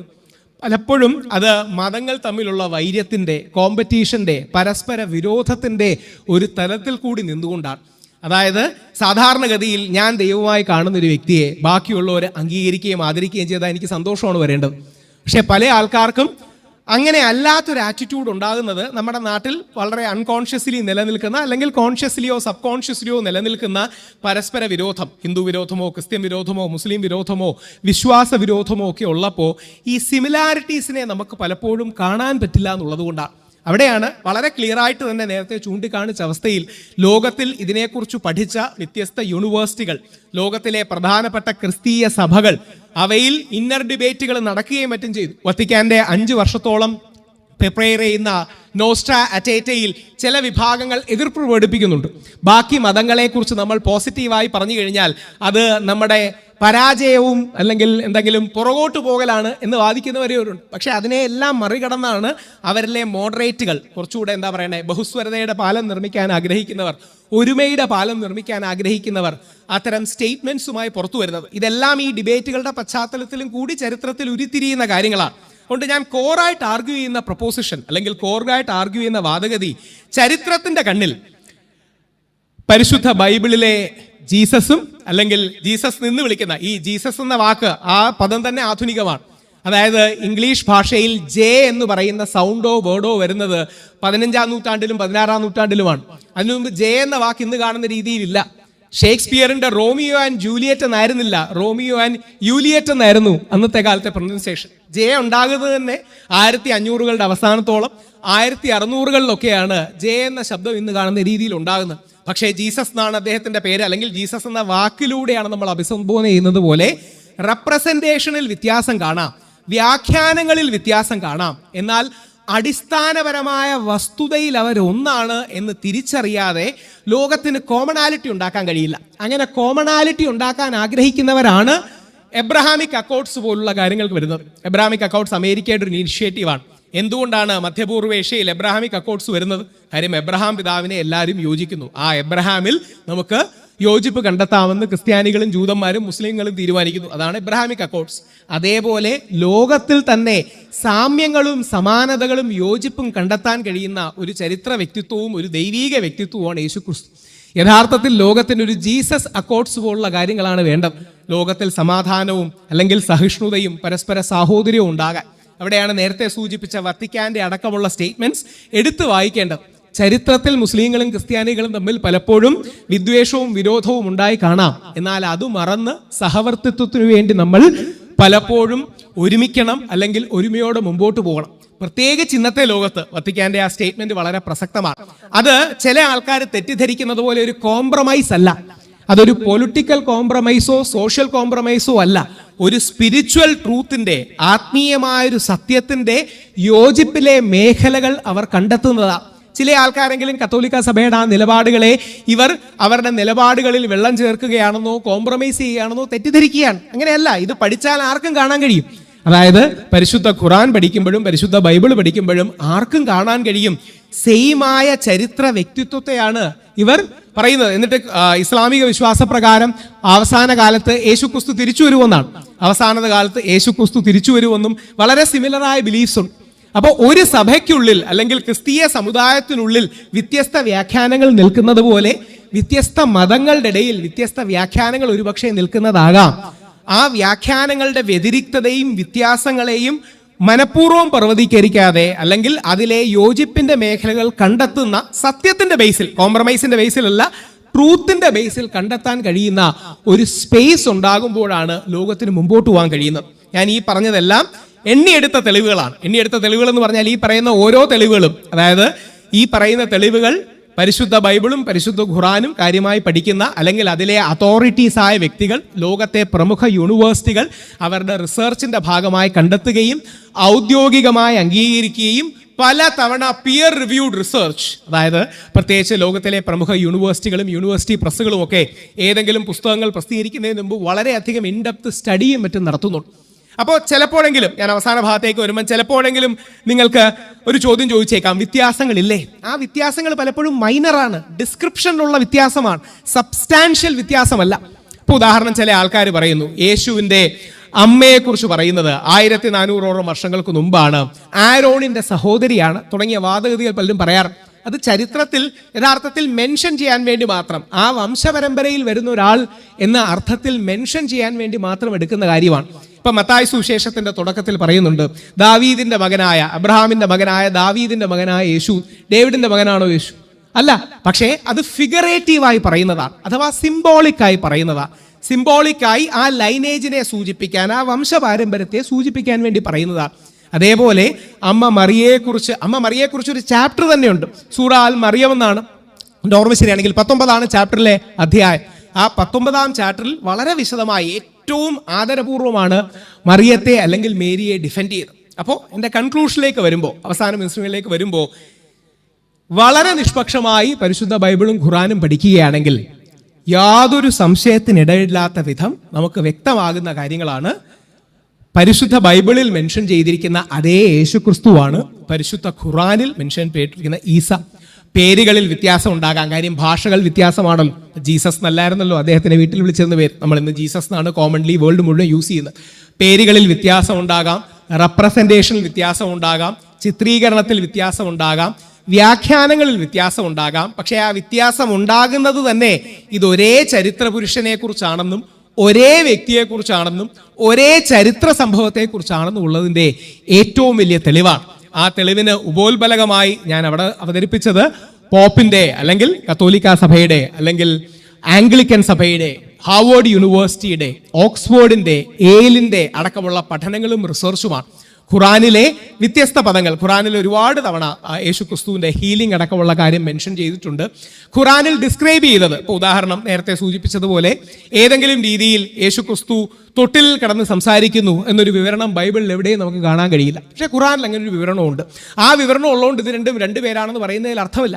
കാലാന്തരത്തിൽ അവരാർജിച്ച കഥകൾ, കേട്ട കാര്യങ്ങൾ, സെമിറ്റിക് ഭൂമികയിൽ അല്ലെങ്കിൽ നമ്മുടെ മധ്യപൂർവേഷ്യയുടെ ഭൂമികയിൽ അവിടെ പ്രചരിച്ചിരുന്ന അല്ലെങ്കിൽ അവിടുത്തെ ചരിത്രത്തിൽ ഇടം നേടിയിരിക്കുന്ന പൊതു അബോധത്തിന്റെ അല്ലെങ്കിൽ കളക്റ്റീവ് അൺകോൺഷ്യസിന്റെ ഭാഗമായിരിക്കുന്ന ടെയിൽസ്, സ്പിരിച്വൽ ടെയിൽസും സോഷ്യൽ ആൻഡ് കൾച്ചറൽ ടെയിൽസും ഒരുമിച്ച് വന്നതാണ് എന്നതാണ് നമുക്ക് മനസ്സിലാക്കാൻ കഴിയുന്നത്. അതുകൊണ്ട് എൻ്റെ കൺക്ലൂഷൻ ഇത്രയുമാണ്. ചരിത്രത്തിൽ ബൈബിളിൽ പറയുന്ന യേശുക്രിസ്തു തന്നെയാണ്, പരിശുദ്ധ ബൈബിളിൽ പറയുന്ന യേശുക്രിസ്തു തന്നെയാണ് പരിശുദ്ധ ഖുറാനിലും ഉള്ളത്. അതിന് തെളിവുകളും പഠനങ്ങളും ലോകത്തിലെ വ്യത്യസ്ത യൂണിവേഴ്സിറ്റികളിൽ നിന്നും വ്യത്യസ്ത ക്രിസ്തീയ സഭകളിൽ നിന്നും ഈ വിഷയത്തെക്കുറിച്ച് ആധികാരികമായി പഠിച്ച ഒരുപാട് പേരുടെ രേഖകളിൽ നിന്നും നമുക്കത് വ്യക്തമാകും. അതുകൊണ്ട് ആ ഡിബേറ്റിൽ ഇനിയെങ്കിലും ദൈവശാസ്ത്രപരമായി വിശ്വാസപരമായി വ്യാഖ്യാനത്തിന്റെ അടിസ്ഥാനത്തിൽ വ്യത്യാസമുണ്ടാകാം. അത് എല്ലാ ചരിത്രപുരുഷന്മാരെ കുറിച്ചും ഉണ്ടാകാം. ആ ചരിത്രപുരുഷന്മാരുടെ വ്യത്യാസങ്ങൾക്ക് അതീതമായി factually Jesus in holy Bible and holy Quran is the same. ഈ പ്രൊപ്പോസിഷനാണ് ഞാൻ മുമ്പോട്ട് വെക്കുന്നത്. ചരിത്രത്തിന്റെ ദൃഷ്ടിയിൽ, വസ്തുതയുടെ ദൃഷ്ടിയിൽ ഖുറാനിലും ബൈബിളിലുമുള്ള യേശുക്രിസ്തു, ജീസസ്, ഈസ ഒരാളാണ് എന്ന വാദഗതി മുമ്പോട്ട് വെച്ച് എൻ്റെ ആദ്യ സെറ്റ് ഓഫ് ആർഗ്യുമെന്റ്സ് ഞാൻ പൂർത്തിയാക്കും. Thank you Shri Rahul Eswar. തുടർന്ന് നമുക്ക് അടുത്ത പ്രസന്റേഷൻ കേൾക്കാം. ശ്രീ അനിൽകുമാർ വി അയ്യപ്പനെ വളരെ ഹാർദമായി ക്ഷണിക്കുന്നു. തുല്യം ചൊല്ലാൻ ആരുമില്ലാത്തവനും മഹാദൈവവും ലോകരക്ഷിതാവുമായ യേശുക്രിസ്തുവിൻ്റെ അതിമഹത്വമുള്ള നാമത്തിൽ ഇവിടെ കൂടിയിരിക്കുന്ന എല്ലാ പ്രിയപ്പെട്ടവർക്കും, പ്രത്യേകിച്ച് എതിർ സംവാദകനായ ശ്രീ രാഹുൽ ഈശ്വറിനും എൻ്റെ സ്നേഹവന്ദനങ്ങൾ ആദ്യമായിട്ട് അറിയിക്കുകയാണ്. ശ്രീ രാഹുൽ ഈശ്വർ അടുത്തിടെ ഒരു വീഡിയോയിൽ യേശുക്രിസ്തുവും ഈസാ നബിയും ഒരാളാണ് എന്ന് ധൈര്യപൂർവ്വം അവകാശപ്പെട്ടുകൊണ്ടതാണ് ഈ സംവാദം ഇങ്ങനെ ഇവിടെ നടക്കുന്നത്. ചരിത്രപരവും ദൈവശാസ്ത്രപരവുമായ തെളിവുകളുടെ ആഴങ്ങളിലേക്ക് ഇറങ്ങുന്നതിന് മുമ്പ് തെളിവുകളുടെ അടിസ്ഥാനത്തിലുള്ള ഈ ആരോഗ്യകരമായ സംവാദത്തിൽ പങ്കെടുക്കാൻ ശ്രീ രാഹുൽ ഈശ്വർ കാണിച്ച സന്മനസ്സിന് ഞാൻ നന്ദി പറയുകയാണ്, ആത്മാർത്ഥമായിട്ട് നന്ദി പറയുകയാണ്. കാരണം വർഷങ്ങളായിട്ട് ഈ വിഷയത്തിൽ ഞങ്ങൾ ഇസ്ലാമിക പണ്ഡിതന്മാരെ സംവാദത്തിന് ക്ഷണിച്ചുകൊണ്ടിരിക്കുകയാണ്. ഖുറാനിലെ ഈസയും ബൈബിളിലെ യേശുവും രണ്ടാണ്, ഒന്നാണെന്ന് പറയുന്നത് നിങ്ങൾ സംവാദത്തിന് വരുമെന്ന് പറഞ്ഞ് ക്ഷണിച്ചുകൊണ്ട് എത്രയോ വർഷങ്ങളായിട്ട്, 20 വർഷത്തോളമായിട്ട്, എനിക്ക് തോന്നുന്നു അതിനും കൂടുതലായിരിക്കും, ഇന്ന് വരെ MM അക്ബർ അടക്കമുള്ള ഒരൊറ്റ ഇസ്ലാമിക ദാവാക്കാരനും ആ ക്ഷണം സ്വീകരിച്ച് ഈ വിഷയത്തിൽ ഡിബേറ്റിന് വന്നിട്ടില്ല, ഇന്ന് വരെ വന്നിട്ടില്ല. അപ്പോൾ അങ്ങനെയുള്ള അവസ്ഥയിൽ ഇസ്ലാം ക്രൈസ്തവ വിഷയങ്ങളിൽ ക്രിസ്ത്യാനികളുമായി സംവാദം നടത്താൻ മുസ്ലിം പണ്ഡിതന്മാർ പോലും വരാൻ ധൈര്യപ്പെടാതിരിക്കുന്ന ഈ സാഹചര്യത്തിൽ ഇദ്ദേഹം അതിന് തയ്യാറായത് വളരെ നല്ലൊരു കാര്യമാണ്. അതുകൊണ്ടാണ് ഞാൻ അദ്ദേഹത്തിന് നന്ദി പറയുന്നത്. ശ്രീ രാഹുൽ ഈശ്വറിൻ്റെ വാക്ചാതുരിയെയും അവതരണ ശൈലിയെയും ഞാൻ ബഹുമാനിക്കുന്നു, അഭിനന്ദിക്കുകയും ചെയ്യുന്നു. പക്ഷേ ചരിത്ര സത്യങ്ങളെ വാക്കുകളുടെ വാചാടോപങ്ങൾ കൊണ്ടോ അല്ലെങ്കിൽ മായാജാലങ്ങൾ കൊണ്ടോ നമുക്ക് അധികം നേരം മൂടി വയ്ക്കാൻ കഴിയുകയില്ല. ആലങ്കാരികമായ വാക്കുകളല്ല, അനിഷേധ്യമായ വസ്തുതകളാണ് നാം ഇന്ന് സൂക്ഷ്മമായിട്ട് പരിശോധിക്കാൻ പോകുന്നത്. വികാരങ്ങളല്ല, വിവേകമാണ് നമ്മെ നയിക്കേണ്ടത്. ഈ സംവാദത്തിന് നമുക്കറിയാം സമയപരിമിതിയുണ്ട്. ആദ്യമേ തന്നെ മോഡറേറ്റർ പറഞ്ഞു 30 സെക്കൻഡാണ് വിഷയാവതരണം. അപ്പോൾ ആ സമയത്തിനുള്ളിൽ മുഴുവൻ കാര്യങ്ങളും പറയാൻ എനിക്ക് സാധിക്കില്ല, നിങ്ങൾക്ക് എല്ലാവർക്കും അറിയാവുന്നതാണ്. എന്നാൽ ഈ വിഷയവുമായി ബന്ധപ്പെട്ട് ഞാൻ എഴുതിയ ഒരു പുസ്തകം ഓൺലൈനിൽ ലഭ്യമാണ്, കിൻഡിൽ എഡിഷൻ. ക്രൂശിൽ മരിച്ച യേശുക്രിസ്തുവും ക്രൂശിക്കപ്പെടാത്ത ഈസാ നബിയും അനുകരണങ്ങളിൽ വഞ്ചിതരാകരുത്. ആ പുസ്തകം താല്പര്യമുള്ളവർക്ക്, ഈ വിഷയത്തിൽ കൂടുതൽ ഡെപ്തായിട്ട് പഠിക്കണമെന്ന് താല്പര്യമുള്ളവർക്ക് വായിക്കാവുന്നതാണ്. അപ്പോൾ ആ പുസ്തകത്തിനകത്ത് ഞാൻ പറഞ്ഞിരിക്കുന്ന അതിലെ ചില പോയിന്റുകൾ മാത്രമാണ് ഇവിടെ അവതരിപ്പിക്കുന്നത്. ഇത് വെറും ഒരു ഭൗതിക തർക്കമല്ല, മാനവരാശിയുടെ ആത്മീയ ചരിത്രത്തിലെ ഏറ്റവും വലിയ വഞ്ചനകളിൽ ഒന്ന് തുറന്നു കാണിക്കുന്ന നിമിഷങ്ങളാണിത്. ഈ സംവാദം അവസാനിക്കുമ്പോൾ യേശുക്രിസ്തുവും ഈസയും തികച്ചും വ്യത്യസ്തരായ 2 വ്യക്തിത്വങ്ങളാണെന്ന് ശ്രീ രാഹുൽ ഈശ്വറിനും സംവാദം കേൾക്കുന്ന എല്ലാവർക്കും പൂർണ്ണ ബോധ്യം ഉണ്ടാകുമെന്ന ഉറച്ച വിശ്വാസത്തോടുകൂടെ ഞാൻ എൻ്റെ ഒന്നാമത്തെ പോയിന്റിലേക്ക് കടക്കുകയാണ്. ഒന്നാമത്തെ പോയിന്റ്, സാമ്യങ്ങളല്ല വ്യത്യാസങ്ങളാണ് നാം പരിശോധിക്കേണ്ടത്, എപ്പോഴും അതിനെ പരിഗണിക്കേണ്ടത്. അതായത് മനുഷ്യചരിത്രം സൂക്ഷ്മമായിട്ട് നമ്മൾ പരിശോധിച്ചാൽ നമുക്ക് മനസ്സിലാക്കാൻ പറ്റുന്നൊരു കാര്യമുണ്ട്. മനുഷ്യരെ വഞ്ചിച്ചിട്ടുള്ളത് പച്ചയായ തുറന്ന നുണകളല്ല, മറിച്ച് സത്യത്തിൻ്റെ മനോഹരമായ വസ്ത്രം ധരിച്ചു വന്നിരിക്കുന്ന അസത്യങ്ങളാണ് എപ്പോഴും മനുഷ്യനെ വഞ്ചിച്ചിട്ടുള്ളത്. അതായത് പൂർണ്ണമായിട്ടും കള്ളമായ ഒരു കാര്യം, അസത്യമായ ഒരു കാര്യം ഒറ്റ കേൾവിയിൽ തന്നെ മനുഷ്യൻ്റെ മനസ്സിന് പിടികിട്ടുന്നത് നുണയാണ്, അപ്പോൾ തന്നെ തള്ളിക്കളയും. എന്നാൽ എന്ത് ചെയ്യും, അസത്യമായ കാര്യങ്ങൾ സത്യമാണെന്നുള്ള രീതിയിൽ അർദ്ധസത്യങ്ങളൊക്കെ ആയിട്ട് അവതരിപ്പിക്കും. അങ്ങനെ വരുമ്പോൾ മനുഷ്യൻ ആ വഞ്ചനയിൽ കുടുങ്ങും. വ്യാജം എക്കാലത്തും വിജയിക്കുന്നത് അതിൻ്റെ ശക്തി കൊണ്ടല്ല, അതിൻ്റെ സൂക്ഷ്മമായ അനുകരണം കൊണ്ടാണ്. ഇപ്പോൾ കള്ളനോട്ടുണ്ടാകുന്നത് ഒറിജിനൽ നോട്ടുള്ളത് കൊണ്ടാണ്, നമുക്കറിയാം. ആ ഒറിജിനൽ നോട്ടിനോട് പരമാവധി അനുകരിച്ച, ഒറിജിനൽ നോട്ടിനെ പരമാവധി അനുകരിച്ചാണ് കള്ളനോട്ട് ഇറങ്ങുന്നത്. അപ്പോൾ നമ്മൾ നോക്കുമ്പോൾ ഇഷ്ടംപോലെ സാമ്യങ്ങൾ കാണും. സാമ്യങ്ങളുള്ളതുകൊണ്ട് രണ്ടും ഒന്നാണോ? ഇന്ത്യ ഗവൺമെൻറ് അടിച്ചിറക്കിയ ഒറിജിനൽ നോട്ടും ഇവിടെ ഏതെങ്കിലും ഒരുത്തന്നെ അടിച്ചിറക്കിയ കള്ളനോട്ടും ഒന്നാണോ? ഒരിക്കലും ആവുകയില്ല. അപ്പോൾ സാമ്യങ്ങളല്ല, നമ്മൾ എന്ത് ചെയ്യാണ്, വ്യത്യാസങ്ങളുണ്ടോ നോക്കണം. വ്യത്യാസങ്ങളുണ്ടോ നോക്കിയിട്ട് ഒരൊറ്റ വ്യത്യാസം കണ്ടാൽ ആ വ്യത്യാസത്തിൻ്റെ അടിസ്ഥാനത്തിൽ നമ്മൾ പറയുന്നത് കള്ളനോട്ടാന്ന് പറയും, ഇല്ലേ? നമ്മൾ രണ്ടും ചേർത്ത് വെച്ച് നോക്കുമ്പോൾ 99 സാമ്യങ്ങൾ കാണും, വ്യത്യാസം ഒരെണ്ണേ കാണുകയുള്ളൂ. അപ്പോൾ അതുകൊണ്ട് 99 സാമ്യങ്ങളില്ലേ, ഒരെണ്ണം വലിയ കാര്യമാണെന്ന് പറഞ്ഞ് നമ്മൾ അതിനെ പോക്കറ്റിൽ വെച്ചുകൊണ്ട് കിടക്കും. അതോ ആ ഒരൊറ്റ വ്യത്യാസത്തിൻ്റെ അടിസ്ഥാനത്തിൽ ഇത് കള്ളനോട്ടാണെന്ന് പറഞ്ഞ് അത് നശിപ്പിച്ച് കളയും? എന്താ ചെയ്യുക? അത് കള്ളനോട്ടാണെന്ന് പറയാം. അപ്പോൾ വ്യത്യാസങ്ങളാണ് നാം പരിഗണിക്കേണ്ടത്, സാമ്യങ്ങളല്ല. സാമ്യങ്ങൾ പരിഗണിച്ചാൽ നാം വഞ്ചിക്കപ്പെടും, കെണിയിൽപ്പെടും. അങ്ങനെ ഉണ്ടാകരുത്. അതാണ് നമുക്ക് ഒന്നാമതായിട്ട് പറയാനുള്ളത്. അപ്പോൾ എൻ്റെ ഇത് നിങ്ങളോട് പറയാനുള്ളത്, നമ്മുടെ കയ്യിൽ ഇപ്പോഴുള്ളതും നാളെ ഉണ്ടാകുമോ ഇല്ലയോ എന്ന് ഉറപ്പില്ലാത്തതുമായ പണത്തിൻ്റെ കാര്യത്തിൽ, കേവലം ഭൗതികമായ ഭൂമിയിൽ വെച്ച് നശിച്ചു പോകുന്ന പണത്തിൻ്റെ കാര്യത്തിൽ നാം സാമ്യങ്ങളല്ല വ്യത്യാസങ്ങളാണ് പരിഗണിക്കുന്നതെങ്കിൽ, സർവ്വലോകത്തെക്കാളും വിലയേറിയ ആത്മാവിൻ്റെ കാര്യത്തിൽ, ആത്മീയ കാര്യങ്ങളിൽ നമ്മൾ എന്തിന് സാമ്യങ്ങളുടെ പുറകെ പോകണം? പണത്തിൻ്റെ കാര്യത്തിൽ വ്യത്യാസമാണ് പരിഗണിക്കുന്നത്, ആത്മീയ കാര്യങ്ങളിൽ സാമ്യം പരിഗണിക്കണം? വേണ്ട, ആവശ്യമില്ല. നാം എപ്പോഴും വ്യത്യാസങ്ങൾ മാത്രം പരിഗണിച്ചാൽ മതി. അപ്പോൾ ഇവിടെ നമുക്കറിയാം പൗലോസ് അപ്പോസ്തലൻ 2 കൊരിന്ത്യർ 11:4 ഒരു മുന്നറിയിപ്പ് നൽകിയിട്ടുണ്ട്. ഞങ്ങൾ പ്രസംഗിക്കാത്ത മറ്റൊരു യേശുവിനെ വേറൊരുത്തം വന്ന് പ്രസംഗിച്ചാൽ നിങ്ങൾ സഹിക്കുന്നത് പൊറുക്കുന്നത് ആശ്ചര്യം, നിങ്ങളങ്ങനെ വഞ്ചിക്കപ്പെടരുതെന്നാണ് പറയുന്നത്. ഇതൊരു വലിയ മുന്നറിയിപ്പാണ്, എക്കാലത്തുമുള്ള വിശ്വാസികൾക്കുള്ളൊരു മുന്നറിയിപ്പാണ്. യഥാർത്ഥ രക്ഷയുടെ മാർഗത്തിൽ നിന്ന് വിശ്വാസികളെ മാറ്റിക്കളയാൻ വേണ്ടി പിശാച് എന്ത് ചെയ്യും? ഇതേപോലെയുള്ള ഓരോരോ വ്യാജങ്ങളുമായിട്ട് വരും, ഓരോരോ ഫേക്കുകളുമായിട്ട് വരും. അപ്പോൾ അങ്ങനെയുള്ളതിൽ നമ്മൾ കുടുങ്ങിപ്പോകരുതെന്ന് നമുക്ക് മുന്നറിയിപ്പ് തന്നിട്ടുണ്ട്. അപ്പോൾ രാഹുൽ ഈശ്വറിനോടുള്ള എൻ്റെ ഒന്നാമത്തെ ചോദ്യം ഇതാണ്: ഉപരിപ്ലവമായ 100 സാമ്യങ്ങൾക്കിടയിൽ ഒത്തുതീർപ്പുണ്ടാക്കാൻ കഴിയാത്ത ഒരൊറ്റ വ്യത്യാസമുണ്ടെങ്കിൽ, അടിസ്ഥാനപരമായ വ്യത്യാസം കണ്ടാൽ അത് 2 ഒന്നല്ല 2 എന്ന്, അതായത് ഒന്ന് ഒറിജിനലും മറ്റേത് വ്യാജനുമാണെന്ന് താങ്കൾക്ക് അംഗീകരിക്കാൻ എന്താണ് ബുദ്ധിമുട്ട്?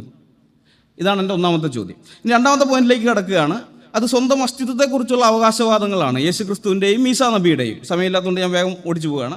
ഇപ്പോൾ ഒരു വ്യക്തി ആരാണെന്ന് തിരിച്ചറിയാൻ നമ്മൾ ഒരിക്കലും ബാഹ്യമായ രൂപസാമ്യങ്ങളൊന്നുമല്ല, അതല്ല നമ്മൾ നോക്കേണ്ടത്. മറിച്ച് അവർ സ്വന്തം ഐഡൻറ്റിറ്റിയെക്കുറിച്ച് പറഞ്ഞിരിക്കുന്ന അവകാശവാദങ്ങളാണ്, അതാണ് നോക്കേണ്ടത്. ഇപ്പോൾ ലോകം നോക്കുന്നത് എങ്ങനെയാണെന്ന് നമുക്കറിയാം.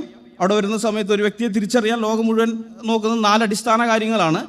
അയാളുടെ വ്യക്തിനാമം എന്താണ്, അയാളുടെ ജനന തീയതി, മാതാപിതാക്കളുടെ പേര്, ജനിച്ച സ്ഥലം, ഇതൊക്കെയാണ് നോക്കുക. അപ്പോൾ ഇത് നമ്മൾ നോക്കുമ്പോൾ, ഈ 4 കാര്യം നോക്കുമ്പോൾ നമുക്ക് മനസ്സിലാകും ഇത് ഈ ഈസയും യേശുവും ഒന്നല്ല എന്നുള്ളത് മനസ്സിലാവും. അതവിടെ നിൽക്കട്ടെ. എന്നാൽ അവകാശവാദങ്ങളുണ്ട്. അതായത് യേശുക്രിസ്തു സ്രഷ്ടാവായ ദൈവമാണെന്ന് അവകാശപ്പെട്ടിട്ടുണ്ട്. എന്നാൽ ഇസ്ലാമിലെ ഈസാ നബിക്ക് അങ്ങനെയുള്ള അവകാശവാദങ്ങൾ ഉന്നയിക്കാൻ പറ്റില്ല. ഞാനൊരു ഉദാഹരണം പറയാം. യോഹന്നാൻ 14:6 നമുക്കെല്ലാം സുപരിചിതമാണ്. കർത്താവ് പറയുന്നത്, ഞാൻ തന്നെ വഴിയും സത്യവും ജീവനുമാകുന്നു, എന്നിലൂടെ അല്ലാതെ ആരും പിതാവിൻ്റെ അടുക്കിലേക്ക് പോവുകയില്ല എന്ന് കർത്താവ് പറഞ്ഞു. ഇത് മനുഷ്യചരിത്രത്തിൽ ഒരു വ്യക്തി തൻ്റെ സ്വന്തം അസ്തിത്വത്തെക്കുറിച്ച് നടത്തിയ ഏറ്റവും ഗംഭീരമായിട്ടുള്ള ഒരു പ്രഖ്യാപനമാണ്. അതായത് യേശുക്രിസ്തു തൻ്റെ ദൈവത്വമാണ് ഇവിടെ വെളിപ്പെടുത്തുന്നത്. യേശുക്രിസ്തു കേവലം ഒരു വഴികാട്ടിയല്ല. യേശുക്രിസ്തു പറഞ്ഞാൽ നിങ്ങൾക്ക് ഏതെങ്കിലും ഒരു വഴി കാണിച്ചു തരാം, സ്വർഗത്തിലേക്കുള്ള വഴി കാണിച്ചു തരാമെന്നൊന്നുമല്ല പറഞ്ഞത്. പിന്നെന്താ പറഞ്ഞത്? ഞാൻ തന്നെയാണ് വഴിയെന്ന, വഴികാട്ടി എന്നല്ല, ഞാൻ തന്നെയാണ് വഴി. മാത്രമല്ല ഞാൻ സത്യം പറയുന്നവനാണെന്നല്ല പറഞ്ഞത്. സത്യം പറയുന്ന പല ആൾക്കാരും കണ്ടേക്കാം, അങ്ങനെയുള്ളൊരു മനുഷ്യനല്ല. ഞാൻ തന്നെയാണ് സത്യം എന്നാണ് പറഞ്ഞത്. ഞാൻ ജീവനുള്ളവനാണെന്നല്ല പറഞ്ഞത്, ഞാൻ തന്നെയാണ് ജീവൻ എന്നാണ്. ഇത് ദൈവത്തിന് മാത്രം പറയാൻ കഴിയുന്ന അവകാശവാദമാണ്. മാത്രമല്ല കർത്താവ് പറഞ്ഞു, എന്നിലൂടെ അല്ലാതെ ആരും പിതാവിൻ്റെ അടുക്കിലേക്ക് എത്തുകയില്ല എന്നും പറഞ്ഞു. എന്ന് വെച്ച് കഴിഞ്ഞാൽ മനുഷ്യർക്കും ദൈവത്തിനും ഇടയിൽ നിൽക്കാൻ ഞാൻ മാത്രമേ ഉള്ളൂ, വേറെ ആരുമില്ല. അപ്പോൾ ഈ അവകാശവാദം നമ്മൾ നോക്കിയാൽ ഈസാ നബിക്ക് പറയാൻ പറ്റില്ലത്. ഇങ്ങനെ ഇതാണ്, ഞാൻ ആ പുസ്തകത്തിൻ്റെ അകത്ത് ഇതേപോലെ ധാരാളം അവകാശവാദങ്ങൾ ഈസാ നബിക്ക് പറയാൻ പറ്റാത്തത് എന്തുകൊണ്ടാണ് അവരുടെ ഇസ്ലാമിക് തിയോളജിക് റീസൺ അടക്കം വിശദീകരിച്ചിട്ടുണ്ട്. അതായത് ഇസ്ലാമിനകത്ത് അവിടെ വന്നു കഴിഞ്ഞാൽ എന്താണ്, ഈ പ്രവാചകന്മാർ വഴികാട്ടികൾ മാത്രമാണ്. അവർ വഴികാട്ടികൾ മാത്രം. ഒരിക്കലും അവർക്ക് ഞാനാണ് വഴി എന്ന് പറയാൻ പറ്റില്ല. ഇനി അള്ളാഹുവിന് 99 നാമങ്ങളുണ്ടെന്നാണ് ഇസ്ലാമിക വിശ്വാസം. അപ്പോൾ അതിനകത്തൊന്നാണ് അൽ ഹക്ക് എന്ന് പറഞ്ഞാൽ സത്യം. അത് അള്ളാഹു മാത്രമാണ്, അള്ളാഹുവിന് മാത്രമുള്ള പേരാണ്. അതുപോലെ തന്നെ അൽ ഹൈ എന്ന് പറയും, ഹൈ എന്ന് പറഞ്ഞാൽ ജീവൻ, ജീവനുള്ളവൻ, അത് അള്ളാഹു മാത്രമാണ്. അപ്പോൾ അങ്ങനെയുള്ളൊരു അവകാശവാദം, അള്ളാഹുവിന് മാത്രമുള്ള ആ ടൈറ്റിൽ ഒരു പ്രവാചകനായ ഈസ എടുത്താൽ അടുത്ത നിമിഷം ഈസ ഇസ്ലാമിന് പുറത്താണ്. മനസ്സിലായ? ഈസ ഇസ്ലാമിൽ നിന്ന് ഓട്ടോമാറ്റിക്കായിട്ട് പുറത്തായി. കാരണം എന്താ? പുള്ളി ശിർക്ക് ചെയ്തു, അള്ളാഹുവിനോട് പങ്കു ചേർത്തു. അള്ളാഹു ഇരിക്കേണ്ട കസേരയിൽ ഈസയും കൂടി കയറിയിരുന്നു. ഈ ഒരു അവകാശവാദം നടത്തിയാൽ അപ്പോഴേ ഈസ പുറത്താണ്. ഇതാണ് ഈസാ നബിയുടെ അവസ്ഥ. ഇങ്ങനെ തന്നെയാണ് യേശുക്രിസ്തുവിൻ്റെ എല്ലാ അവകാശവാദവും നമ്മൾ നോക്കിയാൽ ഇത് യേശുക്രിസ്തുവിന് മാത്രമേ നടത്താൻ പറ്റൂ, വേറെ ആർക്കും പറ്റിയില്ല. മനസ്സിലായി? അപ്പോൾ അതുകൊണ്ട് തന്നെ ഇത് കൃത്യമായിട്ട് ഈ വ്യത്യാസം നമ്മൾ കാണുന്നുണ്ട്. മാത്രമല്ല ഇതിന് യേശുക്രിസ്തു ഞാൻ മുഖാന്തരം അല്ലാതെ ആരും പിതാവിൻ്റെ അടുക്കിലേക്ക് എത്തുന്നില്ല എന്ന് പറഞ്ഞല്ലോ. ഈ പിതാവെന്നുള്ള കാഴ്ചപ്പാടേ ഇസ്ലാമിനകത്തില്ല.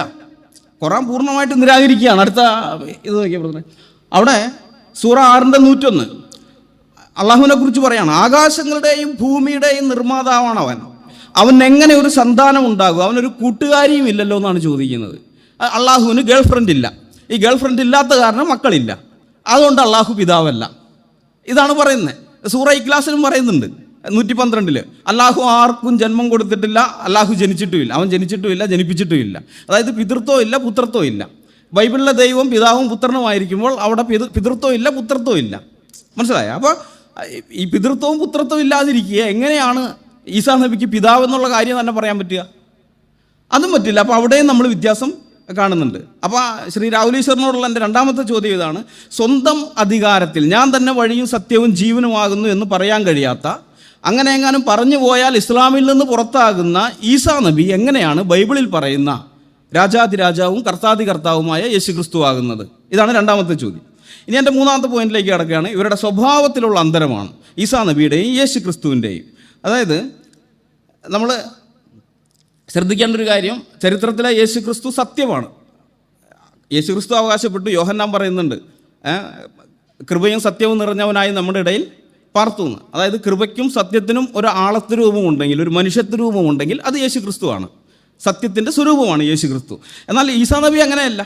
ഈസാ നബി വ്യാജത്തിന് കൂട്ടു നിൽക്കുന്നവനാണ്, കള്ളം പറയുന്നവനാണ്. ഞാനൊരു ഹദീസ്, രണ്ട് ഹദീസ് ഉണ്ട്, ഞാൻ വായിക്കാം. സ്വഹീഹ് ബുഖാരി, സുന്ന.com സ്വഹീഹ് ബുഖാരി 3444 ഹദീസാണ്. അബൂ ഹുറൈറ നിവേദനം.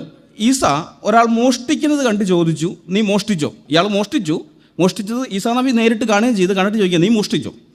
അപ്പോൾ അയാൾ പറയാണ്, ഇല്ല, ആരാധനയ്ക്ക് അർഹനായി മറ്റാരുമില്ലാത്ത അല്ലാഹുവാണ് സത്യം, ഞാൻ മോഷ്ടിച്ചിട്ടില്ല എന്ന് പറയാണ്.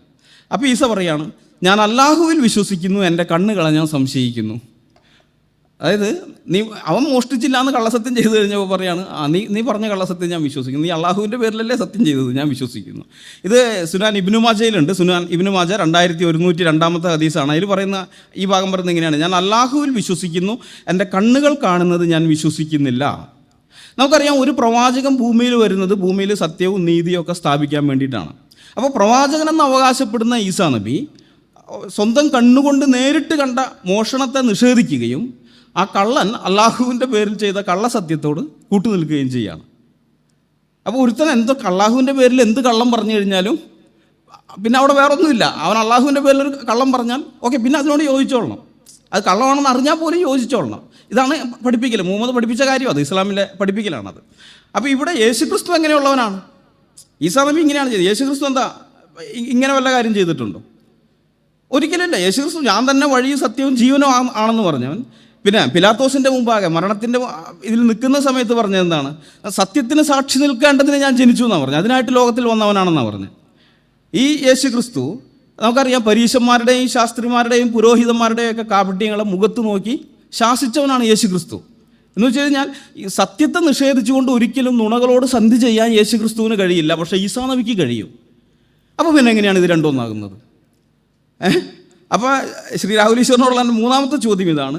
സ്വന്തം കണ്ണുകളെ അവിശ്വസിച്ച് മോഷണത്തിനും സത്യത്തിനും കൂട്ടുപിടിക്കുന്ന ഒരാളും സത്യത്തിന് സാക്ഷ്യം വഹിക്കാൻ വേണ്ടി ക്രൂശുമരണം വരെ നെഞ്ചുവിരിച്ച് നേരിട്ട യേശുക്രിസ്തുവും ഒരാളാണെന്ന് ചിന്തിക്കാൻ എന്ത് ധാർമ്മിക ന്യായീകരണമാണ് ഉള്ളതെന്നുള്ളതാണ്. ഇനി നാലാമത്തെ പോയിന്റ്, വംശാവലിയിലെയും ഗോത്രത്തിലെയും പൊരുത്തക്കേടുകളാണ്. അതിനെക്കുറിച്ച് ശ്രീ രാഹുൽ ഈശ്വർ പറയുകയുണ്ടായി. ഇവിടെ ഇതൊരു വലിയ പ്രശ്നമാണ്. ഇസ്ലാമിനെ സംബന്ധിച്ച് മുസ്ലിങ്ങൾക്ക് ഇത് വലിയ പ്രശ്നമാണിത്. കാരണം ബൈബിളിലെ യേശുക്രിസ്തു നമുക്കറിയാം കൃത്യമായിട്ട് വംശാവലി രേഖയുണ്ട്. വംശാവലി രേഖയുടെ അടിസ്ഥാനത്തിലാണ് യേശുക്രിസ്തുവിൻ്റെ കാര്യം ഇരിക്കുന്നത്. അത് ചരിത്രവസ്തുതയായിട്ട് രേഖപ്പെടുത്തിയിട്ടുണ്ട്. എന്നാൽ ഖുറാനിലെ ഈസാ നബിയുടെ മാതാവായിരിക്കുന്ന മറിയത്തിൻ്റെ കാര്യം, മറിയത്തെപ്പറ്റി പറഞ്ഞത്, അഹ്റോൻ്റെ സഹോദരി, സൂറ 19:28, അഹ്റോൻ്റെ സഹോദരി, നിൻ്റെ പിതാവ് ഒരു ദുർമാർഗിയായിരുന്നില്ല, നിൻ്റെ മാതാവ് ഒരു വേശ്യയും ആയിരുന്നില്ല എന്നാണ് പറയുന്നത്. അപ്പോൾ അഹ്റോൻ്റെ സഹോദരി അഹ്റോൻ നമുക്കറിയാം യേശുക്രിസ്തുവിന് 1500 കൊല്ലം മുമ്പ് ജീവിച്ചിരുന്ന ആൾ. അന്നത്തെ മിരിയാം ഉണ്ടല്ലോ, മിരിയാം, മുഹമ്മദ് തെറ്റിപ്പോയി. മിരിയാമും മറിയാമും ഒന്നാണെന്ന് തെറ്റിദ്ധരിച്ചാണ് ഈ പ്രശ്നം. അപ്പോൾ അഹ്റോൻ്റെ സഹോദരി, അങ്ങനെയാണ് പറഞ്ഞിരിക്കുന്നത്. അപ്പോൾ ഇതിനെ മറച്ചു വയ്ക്കാൻ വേണ്ടി ഇസ്ലാമിക പക്ഷത്തുനിന്ന് വരുന്നൊരു ന്യായീകരണമുണ്ട്. അഹ്റോൻ്റെ സഹോദരി എന്ന് വിളിച്ചിരിക്കുന്നത് അത് നേരിട്ടുള്ള സഹോദരി എന്നുള്ള അർത്ഥത്തിലല്ല, ആ വംശപരമ്പരയിൽ, അതേ ന്യായീകരണം തന്നെയാണ് എതിർ സംവാദകനും ഇവിടെ പറഞ്ഞത്, ആ വംശപരമ്പരയിൽ പെട്ട ആളായത് കൊണ്ടാണെന്നുള്ളത്. പക്ഷേ ഇവിടെ ഇതിനേക്കാളും വലിയ പ്രശ്നത്തിൽ ചെന്ന് ചാടും. എന്താണെന്നറിയോ? ഈ അഹ്റോനും മോശയും മിരിയാമും ഒക്കെ ഇസ്രായേലിൽ ലേവി ഗോത്രത്തിൽപ്പെട്ടവരാണ്. മനസ്സിലായി? അപ്പോൾ ആ വംശപരമ്പരയിലാണ് മറിയ വന്നിരിക്കുന്നത്. മറിയ ആരായിരിക്കും? ലേവി ഗോത്രത്തിൽപ്പെട്ട ആളാണ്. അപ്പോൾ യേശുക്രിസ്തു ഏതായിരിക്കും? ലേവി ഗോത്രക്കാരനാണ്. യേശുക്രിസ്തു ലേവി ഗോത്രക്കാരനാണോ? അല്ല, കൃത്യമായിട്ട് പറയുന്നുണ്ട്. ആ പൗരോഹിത്യം സംബന്ധിച്ച് ലേവി ഗോത്രത്തിലാണ് കൊടുത്തിരിക്കുന്നത്. ക്രിസ്തു ആ ഗോത്രത്തിൽപ്പെട്ടവനല്ല. അതുകൊണ്ടാണ് അവൻ മൽക്കിസദേക്കിൻ്റെ ക്രമപ്രകാരമുള്ള പുരോഹിതനായിരിക്കുന്നത്. അവൻ യഹൂദ ഗോത്രത്തിൽ നിന്ന് ഉത്ഭവിച്ചു എന്നുള്ളത് സ്പഷ്ടമാണല്ലോ. അപ്പം ബൈബിൾ വളരെ വ്യക്തമായിട്ട് യേശുക്രിസ്തുവിനെ ദാവീദ് രാജാവിൻ്റെ വംശത്തിൽ യഹൂദ ഗോത്രത്തിൽ ജനിച്ചവനായിട്ടാണ് പറയുന്നത്, യഹൂദ ഗോത്രത്തിലെ സിംഹമായിട്ട്. എന്നാൽ ഈസാ നബി ആണെങ്കിൽ ലേഹ്യ ഗോത്രത്തിൽ വരുന്ന ആളാണ്. ഇതെങ്ങനെയാണ് ശരിയാവുക? ഇത് രണ്ടാണ്. ബൈബിളിലെ യേശുക്രിസ്തു അല്ല. അപ്പോൾ 1.5 സഹസ്രാബ്ദത്തെ ചരിത്രത്തെയും ഗോത്രത്തെയും തമ്മിൽ കൂട്ടിക്കുഴച്ചുകൊണ്ട് അവതരിപ്പിക്കുന്ന ഒരു വ്യാജ കഥാപാത്രവും കൃത്യമായ ചരിത്രരേഖകളുള്ള ബൈബിളിലെ യേശുക്രിസ്തു ഒരിക്കലും ഒരാളാവുകയില്ല. അപ്പോൾ എതിർ സംവാദകനോടുള്ള എൻ്റെ 4ാമത്തെ ചോദ്യം ഇതാണ്. അഹ്റോൻ്റെ പരമ്പരയിലുള്ള ലേവി ഗോത്രക്കാരനായ ഒരാളും ദാവീദിൻ്റെ പരമ്പരയിലുള്ള യഹൂദ ഗോത്രത്തിൽ ജനിച്ച യേശു ക്രിസ്തുവും എങ്ങനെയാണ് ഒരാളാകുന്നത്? ഇതാണ് 4ാമത്തെ ചോദ്യം. ഇനി 5ാമത്തെ പോയിന്റിലേക്ക് കടക്കുകയാണ്, അത്ഭുതങ്ങളുടെ കാര്യം. ഈ അത്ഭുതങ്ങൾ നോക്കി രണ്ടുപേരും അത്ഭുതങ്ങൾ ചെയ്തിട്ടുണ്ട് ഒന്നാണെന്നൊക്കെ പറയുന്ന ധാരാളം ആളുകളുണ്ട്. ഇപ്പോൾ ഖുറാനിൽ നമ്മൾ നോക്കിക്കഴിഞ്ഞാൽ സൂറ 3:49 5:110 ഒക്കെ ഈസാ നബി ചെയ്തൊരു അത്ഭുതമായിട്ട് പറയുന്നത് അദ്ദേഹം കളിമണ്ണ് കൊണ്ട് പക്ഷിയുടെ രൂപം ഉണ്ടാക്കി അതിന് ഊതി ജീവൻ വെപ്പിച്ച് പറപ്പിച്ചു വിട്ടു എന്നാണ്. അപ്പോൾ ഇത് ബൈബിളിലുള്ളതല്ല, 2-ാം നൂറ്റാണ്ടിലെ ഒരു പാഷാണ്ഡ ഗ്രന്ഥമുണ്ട്. അതായത് അപ്പോസ്തലന്മാർ മരിച്ചു കഴിഞ്ഞതിന് ശേഷം അപ്പോസ്തലന്മാരുടെ പേരിൽ എഴുതപ്പെട്ട ഗ്രന്ഥങ്ങളാണ്. 2-ാം നൂറ്റാണ്ടിനും 5-ാം നൂറ്റാണ്ടിനും ഇടയിൽ എഴുതപ്പെട്ട ജ്ഞാനവാദികളുടെ ഇതാണ്. ഇത് മലയാളത്തിൽ ഇറങ്ങിയിട്ടുണ്ട്. ഈ പുസ്തകം കുറേയൊക്കെ മലയാളത്തിൽ ക്രൈസ്തവർ തന്നെയാണ് ഇറക്കിയിരിക്കുന്നത്. നമുക്ക് മറച്ചു വയ്ക്കാനൊന്നുമില്ല. ഇത് അപ്പോസ്തലന്മാർ എഴുതിയതല്ലാന്ന് എല്ലാവർക്കും ചരിത്രപരമായിട്ട് എല്ലാവർക്കും അറിയാം. 2-ാം നൂറ്റാണ്ട് 5-ാം നൂറ്റാണ്ടിൽ ഇത് രഹസ്യ സുവിശേഷങ്ങൾ എന്നുള്ള പേരിൽ ക്രൈസ്തവർ തന്നെ ഇറക്കിയിരിക്കുന്നതാണ്. അപ്പോൾ ഇതിൻ്റെ അകത്ത് ഇതിൽ തോമസിൻ്റെ ശൈശവ സുവിശേഷം എന്ന് പറയുന്ന ഒരു പാഷാണ്ഡ ഗ്രന്ഥമുണ്ട്, 2-ാം നൂറ്റാണ്ടിൽ എഴുതപ്പെട്ടത്. അതിലുള്ള കെട്ടുകഥയാണ്. അതിനകത്ത് പറഞ്ഞിരിക്കുന്ന യേശു എന്ന് പറയുന്ന കഥാപാത്രമുണ്ട്. ആ കഥാപാത്രം ഈ പണി ചെയ്തിട്ടുണ്ട്. മനസ്സിലായ? ശബത്ത് നാളിൽ കളിമണ്ണോട് പക്ഷികളെ ഉണ്ടാക്കി അതിൽ ജീവനൂതി അതിനെ ജീവിപ്പിച്ചു വിട്ടു. ആ കഥ അങ്ങനെ തന്നെ ഖുർആനിലേക്ക് കോപ്പി അടിക്കുകയാണ് മുഹമ്മദ് ചെയ്തത്. പക്ഷെ ഇവിടെ ചോദ്യം ഇതാണ്, ഇതിന് ഈ ഇങ്ങനൊരു അത്ഭുതത്തിൽ ഇതിൽ ദൈവശാസ്ത്രപരമായിട്ട് എന്ത് ലക്ഷ്യമാണുള്ളത്, അല്ലെങ്കിൽ എന്തെങ്കിലും ഉണ്ടോ? ഇത് വെറൊരു മാജിക് പ്രദർശനം മാത്രമല്ലേ? കേവലം ഒരു മാജിക് പ്രദർശനം. കളിമണ്ണുകൊണ്ട് പക്ഷികളെ ഉണ്ടാക്കി ജീവൻ കൊടുത്തു, അതൊരു മാജിക് പ്രദർശനം മാത്രം. അങ്ങനെ മാജിക് കാണിക്കാനാണോ യേശു ക്രിസ്തു വന്നത്? യേശു ക്രിസ്തു മാജിക്കാരനായിരുന്നു? അല്ലല്ലോ. യേശു ക്രിസ്തു ചെയ്തിട്ടുള്ള അത്ഭുതങ്ങളെല്ലാം നോക്കുക. മനുഷ്യർ അവരുടെ കഷ്ടപ്പാടും ബുദ്ധിമുട്ടും കാരണം, ഇത് രോഗമാകാം, മറ്റു പല കാര്യങ്ങളൊക്കെ ആകാം, അതുകൊണ്ട് കർത്താവിൻ്റെ അടുക്കൽ ആശ്വാസത്തിനായിട്ട് വരുന്നു. കർത്താവ് അമാനുഷികമായ വിധത്തിൽ അവർക്ക് സൗഖ്യം നൽകുന്നു, അല്ലെങ്കിൽ അവരുടെ പ്രശ്നം പരിഹരിക്കുന്നു. അതായത് മനുഷ്യനെ സഹായിക്കുക എന്നുള്ള ഉദ്ദേശത്തോടുകൂടിയാണ്. അതോടൊപ്പം തന്നെ അതിൻ്റെ ദൈവശാസ്ത്രപരമായിട്ടുള്ള പല കാരണങ്ങളുമുണ്ട്. അപ്പോൾ കർത്താവ് ഒരിക്കലും മാജിക് കാണിച്ചിട്ടില്ല, മാജിക്കിന് വേണ്ടിയിട്ടല്ല ചെയ്തത്. ഓരോ മനുഷ്യർ അവരുടെ ബുദ്ധിമുട്ടുകളായിട്ട് വന്നപ്പോൾ അവരെ സഹായിക്കുകയാണ് പ്രകൃത്യാതീതമായ വിധത്തിൽ. അപ്പോൾ ശ്രീ രാഹുൽ ഈശ്വറിനോടുള്ള 5ാമത്തെ ചോദ്യം ഇതാണ്. യാതൊരു ലക്ഷ്യബോധവുമില്ലാതെ കളിമൺ പക്ഷിയെ പറപ്പിച്ചു വിടുന്ന ഒരു മാജിക്കുകാരനും മനുഷ്യൻ്റെ ബുദ്ധിമുട്ടുകളും പ്രയാസങ്ങളും തൻ്റെ കൃപ കൊണ്ട് നികത്താൻ അത്ഭുതങ്ങൾ ചെയ്ത ലോകരക്ഷിതാവും എങ്ങനെ ഒരാളായിത്തീരും? ഒരിക്കലാവുകയില്ല. രണ്ടുപേര് തന്നെയാണ്. ഇനി 6ാമത്തെ പോയിന്റ് എന്ന് പറയുന്നത് അധികാരത്തിലുള്ള വ്യത്യാസമാണ്, അതായത് പാപമോചനം. ഇപ്പോൾ മർക്കോസിൻ്റെ സുവിശേഷം 2-ാം അധ്യായത്തിൽ നമുക്കറിയാം, പക്ഷവാതരോഗിയായ ഒരാൾ യേശുക്രിസ്തുവിൻ്റെ അടുക്ക വരുന്ന സമയത്ത് കർത്താവ് അവനോട് പറയാണ്, മകനെ നിൻ്റെ പാപങ്ങൾ മോചിച്ചു തന്നിരിക്കുന്നു. അപ്പോൾ ഇത് കേട്ട് കഴിഞ്ഞ് കഴിഞ്ഞപ്പോൾ ശാസ്ത്രിമാർ ഹൃദയത്തിൽ ചിന്തിക്കുകയാണ്, ദൈവത്തിനല്ലാതെ പാപങ്ങൾ മോചിക്കാൻ കഴിയുന്ന ആർക്കാണ്? അപ്പോൾ ഇവരുടെ ചിന്ത അറിഞ്ഞപ്പോൾ ഉടനെ തന്നെ ഇവന് പാപമോചനം കൊടുത്തിട്ടുണ്ടെന്നുള്ളതിന് തെളിവായിട്ട് അവന് രോഗസൗഖ്യവും നൽകി. അവൻ എഴുന്നേറ്റ് നടക്കും, എഴുന്നേറ്റ് നടക്കുകയും ചെയ്യും. പക്ഷേ ഈ കാര്യം യേശുക്രിസ്തു പറഞ്ഞ ഈ കാര്യം ഖുർആനിലെ ഈസാ നബിക്ക് പറയാൻ പറ്റില്ല. നിൻ്റെ പാപങ്ങൾ മോചിച്ചു തന്നിരിക്കുന്നു ഈസാ നബിക്ക് പറയാൻ പറ്റില്ല. കാരണം എന്താണെന്നറിയാം? ഇസ്ലാമിക വിശ്വാസം അനുസരിച്ച് പാപമോചനാധികാരം അള്ളാഹുവിൽ മാത്രം നിക്ഷിപ്തമാണ്. അള്ളാഹുവിനല്ലാതെ വേറെ ആർക്കും പാപം മോചിച്ചു കൊടുക്കാൻ പറ്റില്ല. അപ്പോൾ ആ അധികാരം ഈസാ നബിക്ക് ഒരിക്കലും എടുക്കാൻ പറ്റില്ല. എടുത്തു കഴിഞ്ഞാൽ ഈസാ നബി ഇസ്ലാമിന് പുറത്തായി, ശിർക്കാണ്. പിന്നെ അള്ളാഹുവിൻ്റെ അധികാരം പുള്ളി എടുത്തിരിക്കുകയാണ്. അപ്പോൾ ശ്രീ രാഹുൽ ഈശ്വറിനുള്ള എൻ്റെ 6ാമത്തെ ചോദ്യം ഇതാണ്. അള്ളാഹുവിന് മാത്രം അവകാശപ്പെട്ട പാപമോചനാധികാരം ഉപയോഗിക്കാൻ കഴിവില്ലാത്ത ഈസാ നബിയും മനുഷ്യരാശിയുടെ പാപങ്ങൾ മുഴുവൻ ക്ഷമിക്കാൻ അധികാരമുള്ള ലോകരക്ഷിതാവായ യേശു ക്രിസ്തു എങ്ങനെയാണ് ഒരേ വ്യക്തിയാകുന്നതെന്നുള്ളതാണ്. എൻ്റെ 7ാമത്തെ പോയിന്റിലേക്ക് കിടക്കുകയാണ്. അത് ക്രൂശീകരണം സംബന്ധിച്ചുള്ളതാണ്. ഇതാണ് ഇതിലെ ഏറ്റവും പ്രധാനപ്പെട്ട കാര്യം, അതിപ്രധാനമായ കാര്യം. കാരണം യേശു ക്രിസ്തു ഈ ഭൂമിയിലേക്ക് വന്നത് തന്നെ എന്തിനു വേണ്ടിയിട്ടാണ്? ക്രൂശിൽ മരിക്കാനാണ് ഏറ്റവും പ്രധാനപ്പെട്ട. അപ്പോൾ അത് നിഷേധിച്ചുകൊണ്ടുള്ള വേറെ ഏത് യേശുവും, ക്രൂശിക്കപ്പെടാത്ത യേശു എന്ന് പറയുന്നത് ഒറിജിനലല്ല, ഫേക്കാണ്. അത് നമ്മളെപ്പോഴും ഓർത്തിരിക്കണം. യേശു ക്രിസ്തുവിൻ്റെ ക്രൂശീകരണം എന്ന് പറയുന്നത് ചരിത്രകാരന്മാരെല്ലാവരും അംഗീകരിക്കുന്ന കാര്യം. ഇപ്പോൾ ബാർട്ടർമാൻ എന്ന് പറയുന്ന ഒരു മാനുസ്ക്രിപ്റ്റ് സ്കോളേഴ്സിൽ ഒരു പണ്ഡിതനുണ്ട്, ബൈബിളിൻ്റെ പ്രത്യേകിച്ച് പുതിയ നിയമത്തിൻ്റെ പണ്ഡിതനാണ്. അദ്ദേഹം അജ്ഞായവാദിയാണ്, നിരീശ്വരവാദിയല്ല, ദൈവം ഉണ്ടോ ഇല്ലയെന്ന് അറിയാതെ നടക്കുന്ന ഒരാളാണ്. കിട്ടുന്ന എല്ലാ അവസരത്തിലും ബൈബിളിനെ വിമർശിക്കുന്ന ആളുമാണ് ഈ ബാർട്ടർമാൻ. അപ്പോൾ അദ്ദേഹം ഡിഡ് ജീസസ് എക്സിസ്റ്റ് എന്ന് പറയുന്ന പുസ്തകത്തിനകത്ത് അദ്ദേഹം പറയുന്ന കാര്യമാണ്, റോമാക്കാരാൽ യേശു ക്രൂശിക്കപ്പെട്ടു എന്നത് അദ്ദേഹത്തിൻ്റെ ജീവിതത്തെക്കുറിച്ച് നമുക്കുള്ള ഏറ്റവും ഉറപ്പായ വസ്തുതകളിലൊന്നാണ്. അതുപോലെ ദ ഹിസ്റ്റോറിക്കൽ ജീസസ് എന്ന് പറയുന്ന പുസ്തകത്തിനകത്തും അദ്ദേഹം പറയുന്നുണ്ട്, ചരിത്രത്തിലെ ഏറ്റവും ഉറപ്പായ വസ്തുതകളിലൊന്ന് ജൂദയായിലെ റോമൻ ഗവർണറായ പുന്തിയോസ് പിലാത്തോസിൻ്റെ ഉത്തരവിൻ പ്രകാരം യേശു ക്രൂശിക്കപ്പെട്ടു എന്നതാണ്.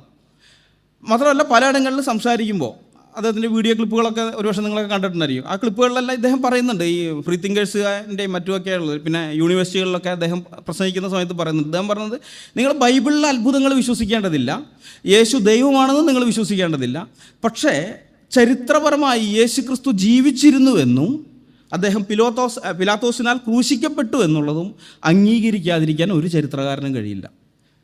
കിട്ടുന്ന ഏതൊരവസരത്തിലും ബൈബിളിനെ വിമർശിക്കുന്ന ആളാണെന്ന് ഓർക്കണം. അങ്ങനെയുള്ള ആളാണ് ഇത് പറയുന്നത്. കാരണം ഇത് പറയാതെ നിവൃത്തിയില്ല. അക്കാദമിക ലോകത്ത് ഇത് പറയാതെ യേശുക്രിസ്തുവിൻ്റെ ക്രൂശീകരണം ഒരുത്തൻ നിഷേധിച്ചാൽ അക്കാദമിക ലോകത്ത് അവൻ്റെ എല്ലാ വിലയും പോകും, ഒരു ക്രെഡിബിലിറ്റി പിന്നെ ഉണ്ടാവില്ല. അത്രമാത്രം ചരിത്ര തെളിവുകളുണ്ട്. അതുകൊണ്ടാണ് ബാറ്റർമാനൊക്കെ ഈ നിലപാടെടുക്കുന്നത്. എന്നാൽ നമ്മൾ ഖുറാനിലേക്ക് വരുമ്പോൾ ഖുറാൻ 4:157 പറയാണ്, അള്ളാഹുവിൻ്റെ ദൂതനായ മറിയമിൻ്റെ മകൻ മസീഹ് ഈസായെ ഞങ്ങൾ കൊന്നിരിക്കുന്നു എന്നവർ പറഞ്ഞതിനാലും അവർ ശപിക്കപ്പെട്ടിരിക്കുന്നു. വാസ്തവത്തിൽ അദ്ദേഹത്തെ അവർ കൊലപ്പെടുത്തിയിട്ടുമില്ല, ക്രൂശിച്ചിട്ടുമില്ല. പക്ഷേ യാഥാർത്ഥ്യം അവർക്ക് തിരിച്ചറിയാതാവുകയാണ് ഉണ്ടായത്. തീർച്ചയായും അദ്ദേഹത്തിൻ്റെ, അതായത് ഈസയുടെ കാര്യത്തിൽ ഭിന്നിച്ചവർ അതിനെപ്പറ്റി സംശയത്തിൽ തന്നെയാകുന്നു എന്നൊക്കെ പറയുന്നുണ്ട്. അപ്പോൾ ഖുറാനിൽ പറയുന്ന ഈ കാര്യം ഇത് ചരിത്രവുമായിട്ട് ഒരിക്കലും ഒത്തുപോകുന്നതല്ല. ഇത് വഞ്ചനയാണ്, മനുഷ്യരോടുള്ള, മനുഷ്യചരിത്രത്തോട് തന്നെ കാണിക്കുന്ന വഞ്ചനയാണിത്. കാരണം യേശുക്രിസ്തുവിൻ്റെ ക്രൂശീകരണം എന്നുള്ള വിഷയത്തിൽ ലോകത്തുള്ള ഒരു ക്രൈസ്തവനും ഒരു പ്രശ്നവും ഇല്ല, ഒരു സംശയവും ആ കാര്യത്തിൽ, ഒരു ഭിന്നതയില്ല. കാരണം മനുഷ്യവർഗത്തിൻ്റെ പാപപരിഹാരത്തിനായി ക്രൂശിൽ മരിച്ച് അടക്കപ്പെട്ട് ഉയർത്തെഴുന്നേറ്റ യേശു ക്രിസ്തുവിനെ ഒരുവൻ കർത്താവായി സ്വീകരിച്ചാലേ അവൻ ക്രിസ്ത്യാനി ആവുകയുള്ളൂ. പിന്നെ എങ്ങനെയാണ് അവൻ ക്രൂശീകരണം നിഷേധിക്കാൻ പറ്റുക? അപ്പോൾ ക്രൈസ്തവർക്കിടയിൽ ഒരു പ്രശ്നമില്ല ആ വിഷയത്തിൽ, ക്രൂശീകരണം എന്നുള്ളതിൽ. എത്ര ഡിനോമിനേഷൻ ഉണ്ടോ അതിനകത്തൊന്നും ഈ വിഷയത്തിൽ ഒരു പ്രശ്നവുമില്ല. എന്നാൽ ഈസാ നബിയുടെ കാര്യത്തിൽ ഇസ്ലാമിനകത്ത് ഇപ്പോഴും ഒരു ഏകാഭിപ്രായമില്ല, ഭിന്നതയാണ്.